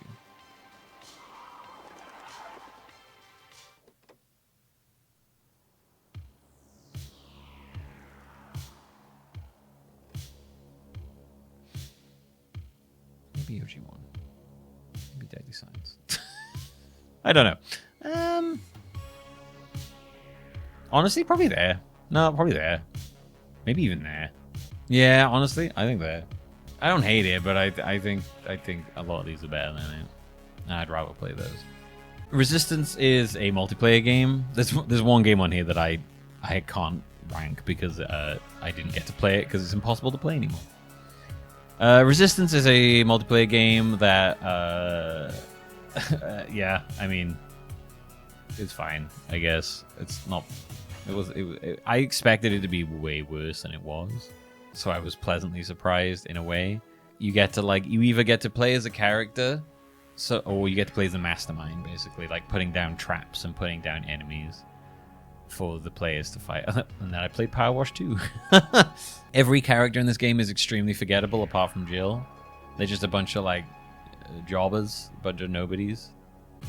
They are literally just a bunch of randos, and then it's just like literally just a bunch of like kid randos, and then Jill. The guy looks like a child. Child of broccoli hair. Yeah, they're just a bunch of glub shittos. Howdy dowdy do. She looks like she's about to go and celebrate 4th of July. And then Jill. I pretty much played this game entirely as Jill. Yeah, it's kind of fun. It's kind of like just like whatever fun. Like you get it most, but the biggest fun was probably controlling like a nemesis and punching people. Yeah, when you get to control this guy and punch people, it's kind of fun. It's very forgettable. I wouldn't play it again. I'd probably put it like, I don't know, like there. Oh yeah, and there's a dude named Spread Him for Daddy on there. And he just kept doing emotes at my character because she was a girl. I don't think he knew there was a 36-year-old man controlling the character, but there you go. Or maybe he did. Maybe that's what he wanted. I think Resistance is, yeah, like E. It's just kind of like a whatever, forgettable. And then RE Village. Unfortunately, unlike RE7, RE Village 100% is channeling RE4. For better and worse. Like RE8 goes definitely. RE7 was so not like focused on action for the most part, apart from like the DLC. This game has far more of a focus on sort of the mob-based RE4 survival action stuff. You've got the little dudes, and then you've got the big version of the dude, the chainsaw, you know, like the chainsaw person. The RE4 DNA is unmistakable in this game, and apparently they said that they wanted to evoke RE4 in this game. I think that's lampshading because they wanted to evoke RE4 in every fucking Resident Evil game. Quite frankly. Trying to lampshade it by saying we're doing it, you're still doing it. And sometimes that's fine, but I still think they do it too much. I did enjoy this game though. I played it on like hard, and this beginning part fucking destroyed me. Like I found the beginning of, much like most RE games, when you play them on a high difficulty, the start is always really difficult. I was kind of surprised by this, that Lady Dimitrescu wasn't a big part of the game as I expected. Like I thought she was gonna be like the main thing. I thought she was gonna be like the main thing from all of the game, from all of the trailers and stuff, and she's like literally just like in the start.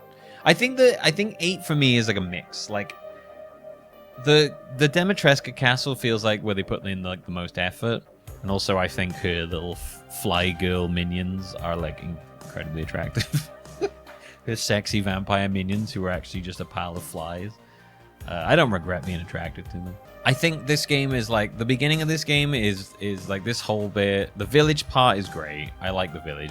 The exploring around in that is fun. It's kind of like the hub. And the Dimitrescu's castle is really good and really fun to explore and do the puzzles in. The game, the second part of the game, like after Dimitrescu, definitely feels weaker. The bit with like the dolls and the weird mushman fish dude, those bits felt way less cooked than this did. Where would you take the scary vampire ladies on a date? My bedroom. For a very, very kinky experience. I think it would be incredible. I think I would die. They would kill me. I wouldn't be able to handle them. They would absolutely kill me and suck my blood and drain me blood, leave me dry. But I'd probably go out pretty happy, I think. It'd be a glorious death. Death by sexy flies. There'd be no date with them. I think they would, and I'll be honest with you, from the way they act in this game, I think that they wouldn't want to go on a date either. I think it would be like, there would be no foreplay with these characters. It would just be all mush and butts. Like I enjoyed 8. I did enjoy 8, obviously partly because it was my first playthrough, and it was new, so that was fun. This game did jump scare me a couple times. I don't think the atmosphere of this game is anywhere near as good as 7, but I also don't think they were trying to go for that. Like this game was like them, very much felt like them trying to mix the action of 4 with the sort of horror aspect of 7, and it works sometimes and then doesn't work others. There's also obviously a third-person mode for this, but that was added post-release, and that's something they took into Requiem from the get-go. I don't know. It's definitely a mixed bag for me. I think there are some parts of this game that I think are great. I think the beginning of this game is way better than the second half of this game. I like the castle, and I like the bit when you're in Robo Werewolf Man's Factory of Doom. That bit's fun because that again feels like a proper area. But the dollhouse is basically just The dollhouse is basically them channeling RE7, and was definitely the creepiest part of the game. The dollhouse bit, like that bit was legitimately quite terrifying. More enemy variety in 8 than 7. Yeah, and they kind of had to, because it's so action focused. You've got to have a big enemy variety. Like 7 is focused around. 7 is all about atmosphere, and you don't fight that many enemies in 7. I think the only time in 7 where the lack of enemy variety becomes an issue is maybe like towards the end, and in Chris's DLC, where you're just fighting the same thing over and over again. Like in this game, the action is pretty constant in this game. So yeah, you need a big enemy variety, definitely. Yeah, no. So like I said, 7 is very much supposed to be RE1 in first person, and it's supposed to be a very, like, I think 7 is supposed to be it's weird to say, but 7 feels like a more intimate game, you know. 8 is 4 in first person. It's like a far more, you have the hub area, which I appreciate. Like, I enjoy exploring around the village, but you do go to a lot more crazy different places. The fight on screen dragged a bit, but the environment destruction was so cool, and the tight quarters in the end was intense. Yeah. This is a cool but intense fight. I died a lot in this, but like I also love the bit towards the end where you're like in that tiny space and you have to like she like picks you up. And you're like fighting her in that tiny area. This game, it's a good game. It is a good game. I like the story stuff they're doing with it.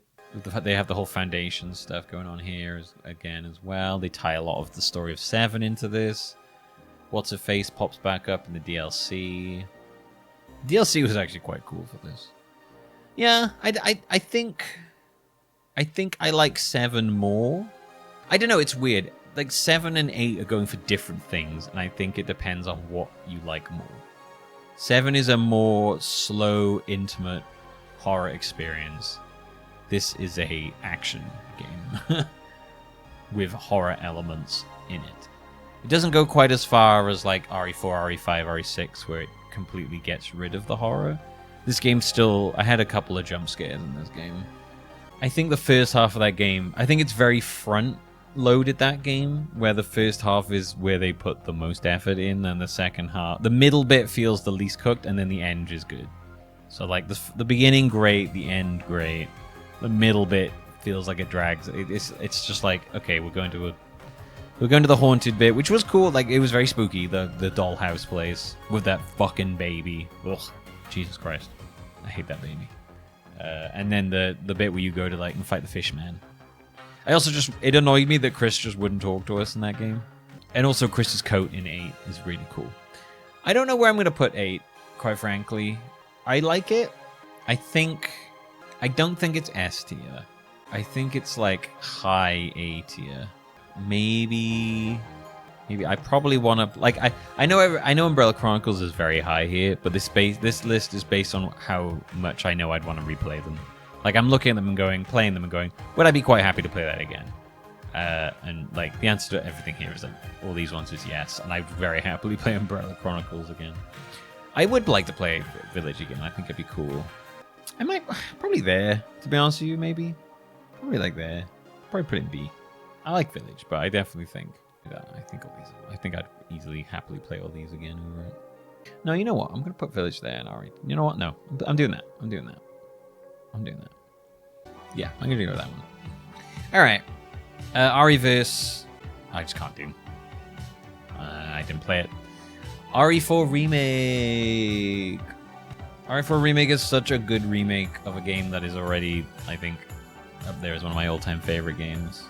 Again, RE4 Remake, I think it changes so much that I think it makes the original 100% worth playing to experience quite how different it is. Like, the tone of RE4 Remake and RE4 is so different. RE4 is a campy 90s action film, and RE4 Remake is a very, very intense fucking survival experience. Especially on professional. This game kicked my fucking ass. It took me by far the longest of any game to beat. like 28 hours, and a lot of that is because I just kept dying. As you can see there, this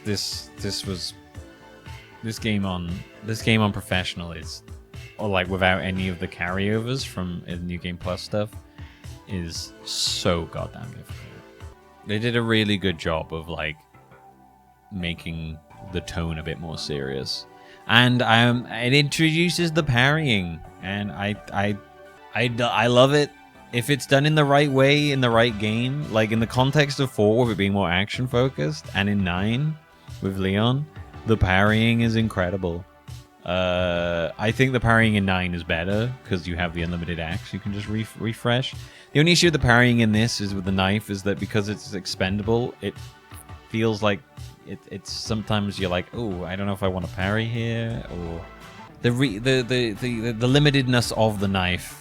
It makes me not want to always engage with the parry system in 4. But I love 4 Remake. I put it in S tier, definitely. I'd probably put 4 Remake like just below 7, just above. I'd probably put it above 7 actually, just because it's easier to replay than 7. Yeah, I really like RE4 Remake. I think it's an incredibly good game. So hard though, so much harder. It takes, if you're really used to the OG, it takes a lot to get used to this game. It's such a boomer list. Having RE4 the original at the top is extremely unk of me. Yeah, I don't really have like much negative to say. The DLC for RE4 is incredible. The way they reutilize aspects they didn't from the OG with Ada, I think is really well done. And then we come to the final game, Requiem. Like I said, this list is not objective because you can't be objective about this stuff because it's all subjective. Taste is subjective, despite what some critics will try to tell you. I obviously I really enjoy. I think RE9 has the best gameplay of the series in terms of like the way Leon plays. Like his parrying mechanic is incredible. Like the way Leon feels to play in this is so good. I think the biggest issues with this is the game starts off very differently from how it goes on to be. Like it starts off as a, so like this game, it's weird. This game is it's like 2 games. You've got Grace and then you've got Leon. Grace is the RE7 aspect of the game. It's that more horror, that first person bit. But you can also play it in third person, which is such an interesting idea. They clearly made Grace to be played in first person, but you can play in third person. I think that takes away from Grace's aspects a lot, but maybe for people who just can't deal with the sort of intense horror aspects of first person with Grace, maybe it's easier to play for them.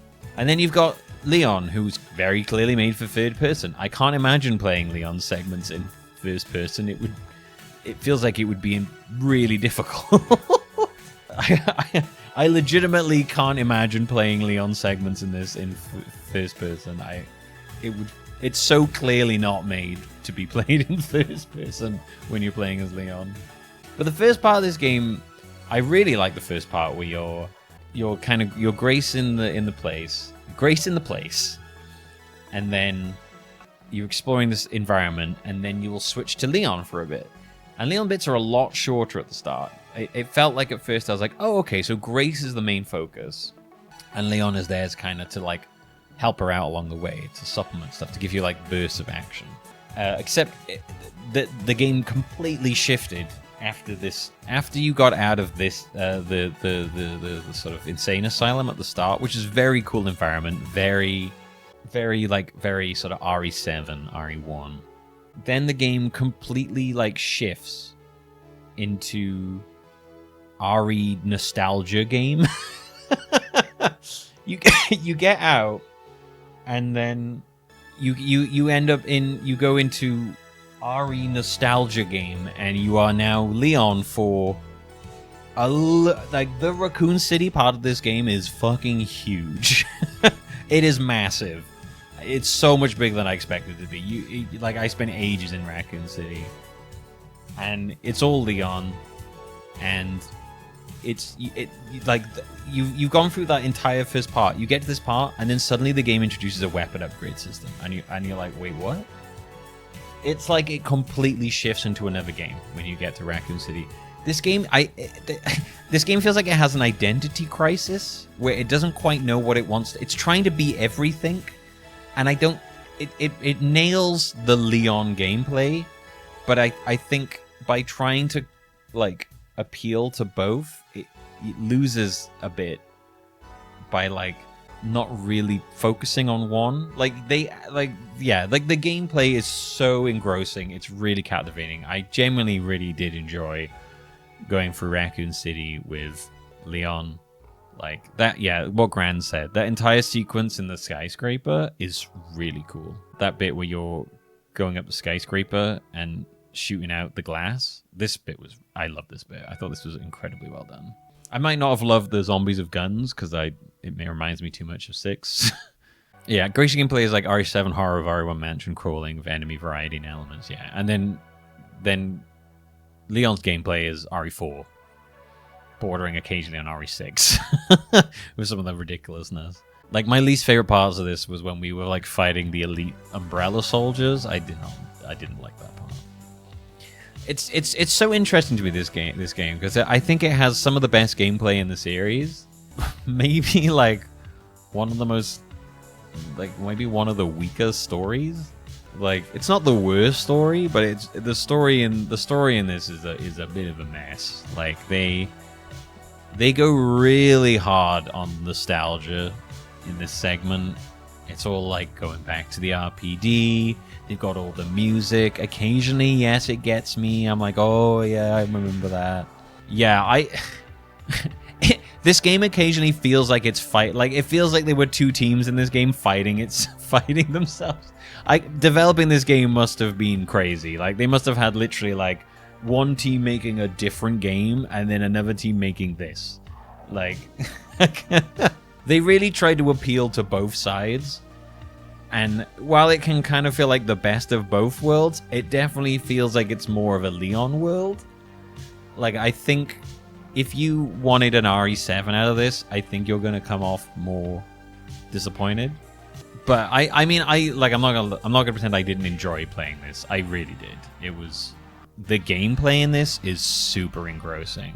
Like, I know some people said that even to watch it, like even watching me play for it, it was very like it looked really good to play, and it felt incredibly good to play. When I really like actually started nailing the parry system towards the end of the game, I found the combat even more engrossing. Like when we got to the hunk bit, and I actually did, and like that once I started really engaging with the parry system there.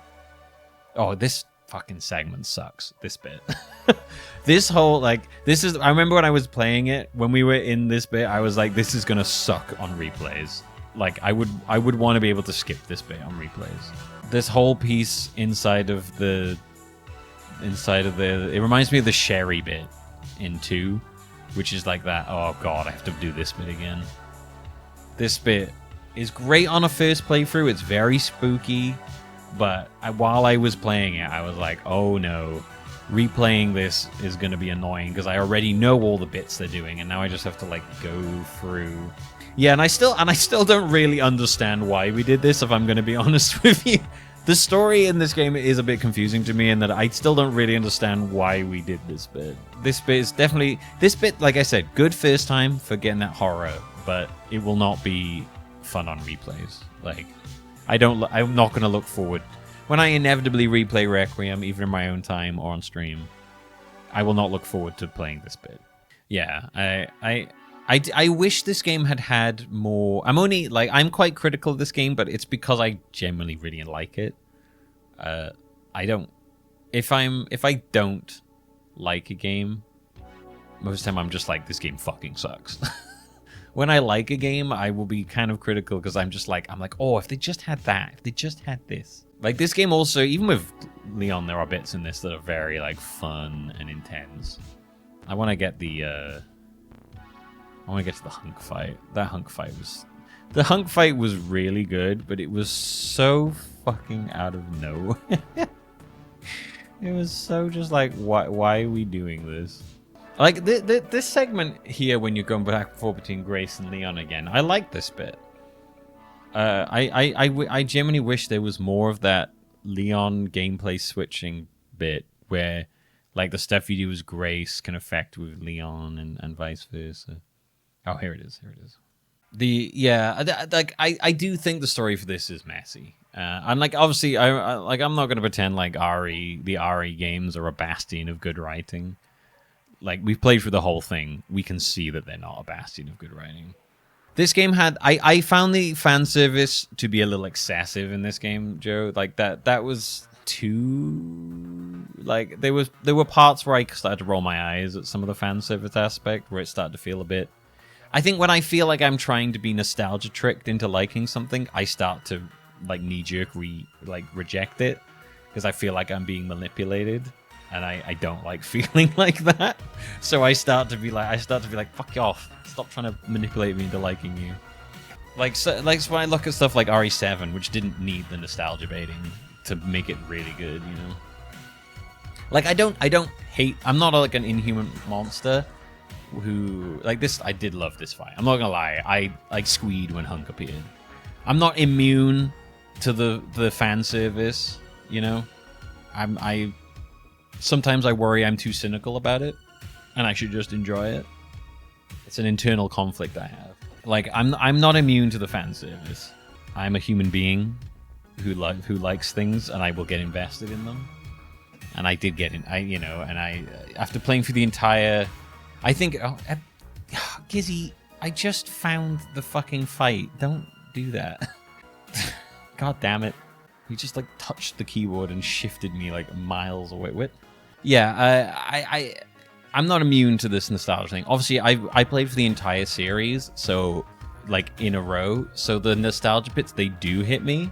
I'm like, oh, yeah, like, we went through this. And I'm like, they're so fresh in my mind that they feel that. I think... It just sometimes I'm like, I feel like this series has relied so heavily on RE4. This bit is my favorite bit. I fucking love that bit.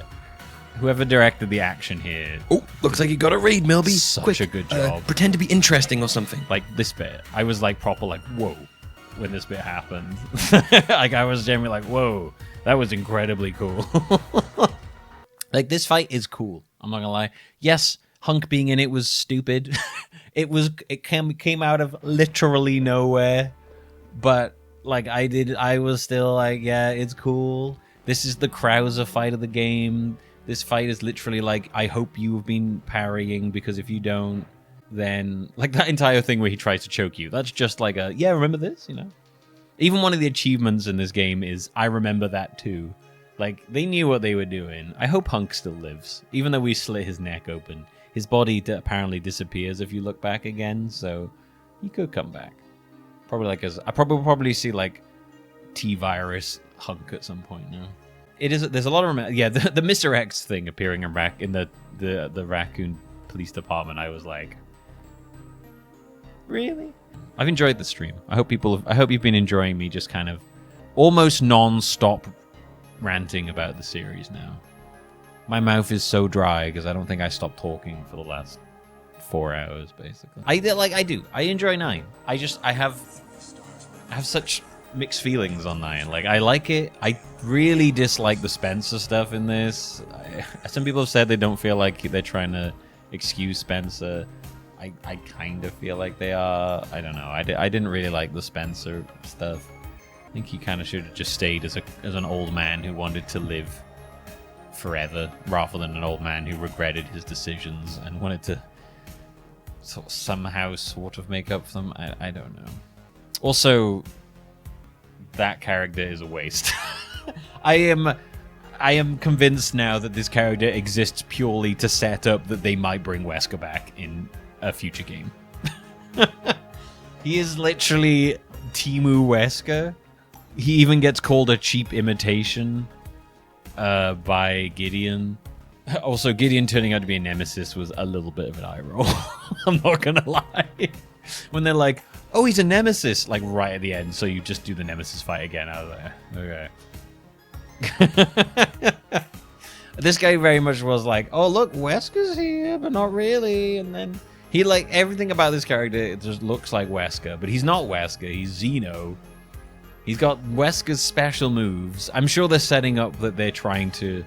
With the stuff they do in this, with the memory transfer and stuff, which they brought up in Rev 2, and his reference to him being a cheap imitation, I am almost certain that they're going to somehow bring back Wesker in, like, a clone body with his memories transferred or whatever.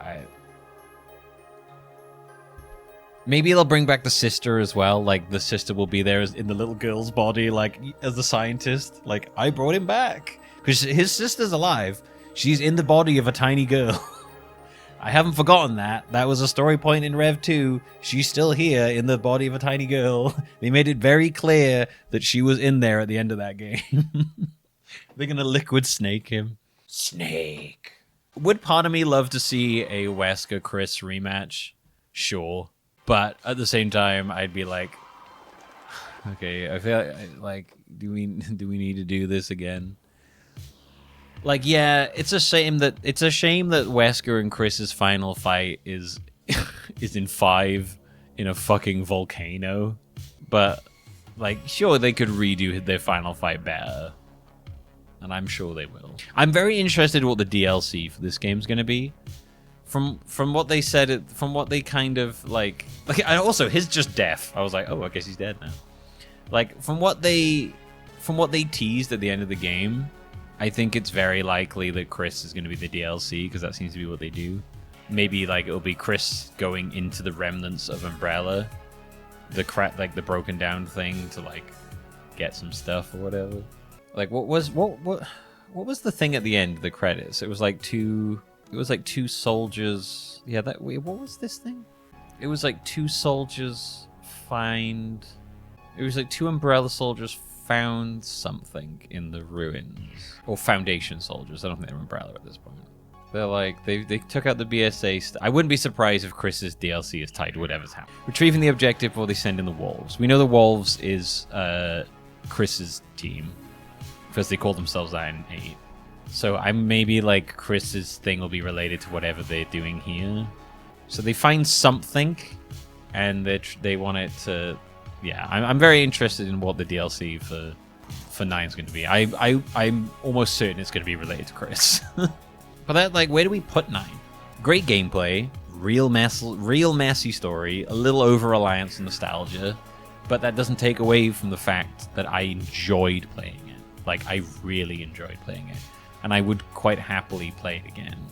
I'm kind of tempted to put it in S tier, because I generally do think either A or S, just like, it was so fun to play that I kind of want to do that just to experience that gameplay.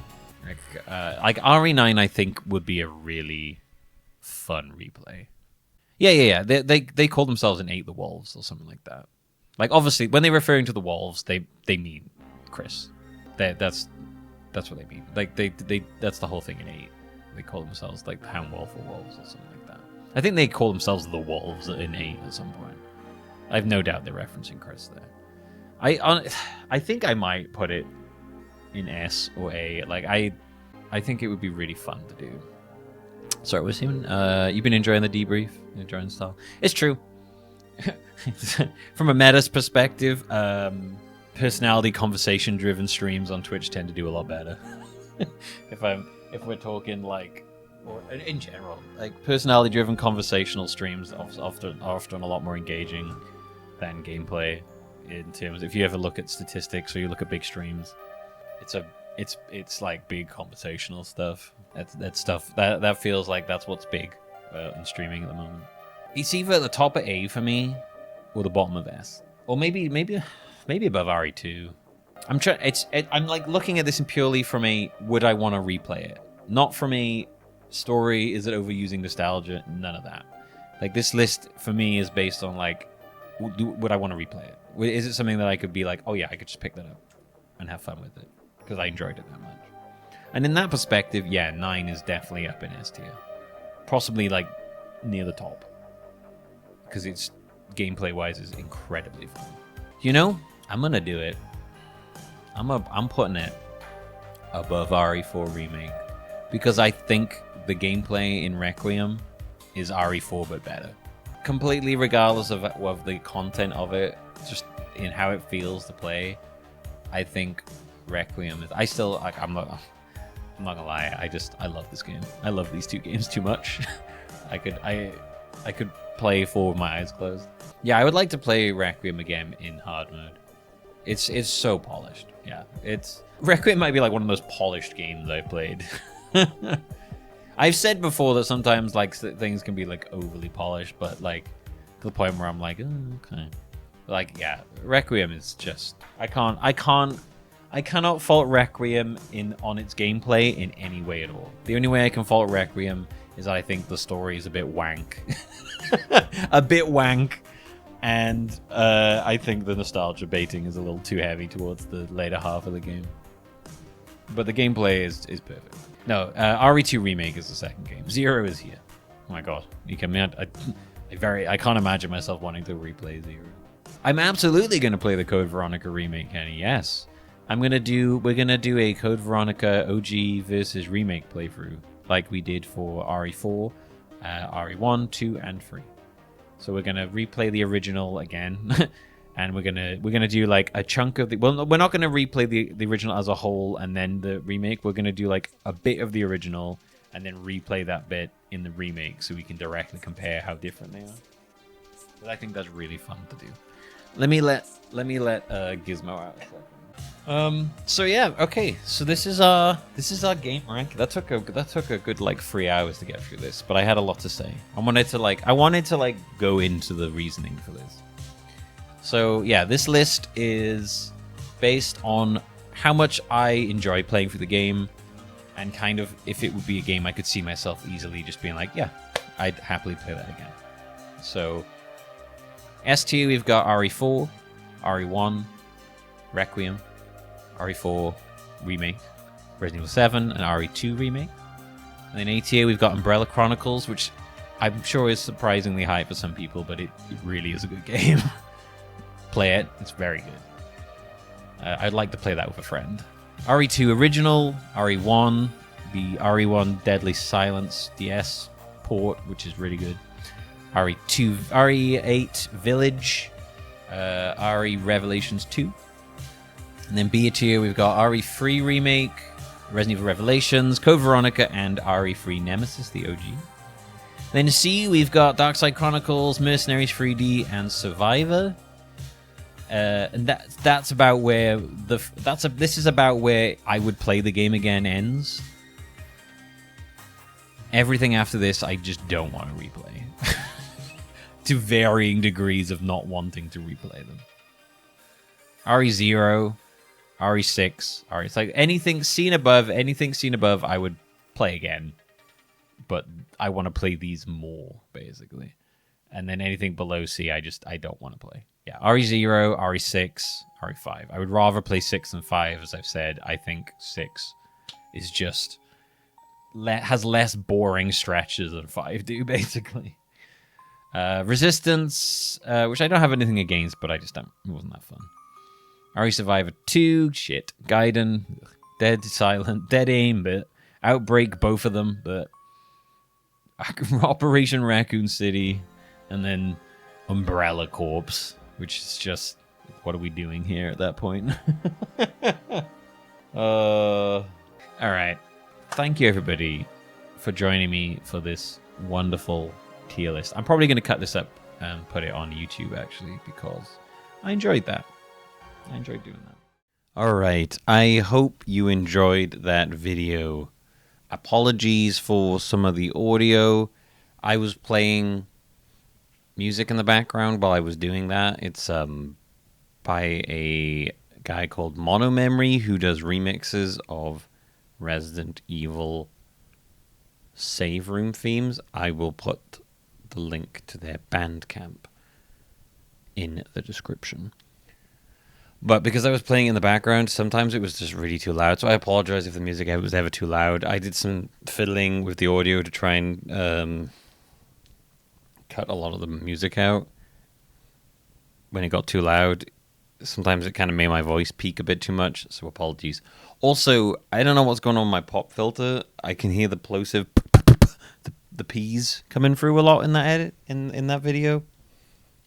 I don't know why that's happening. I'm going to have to fix that. So sorry about that too.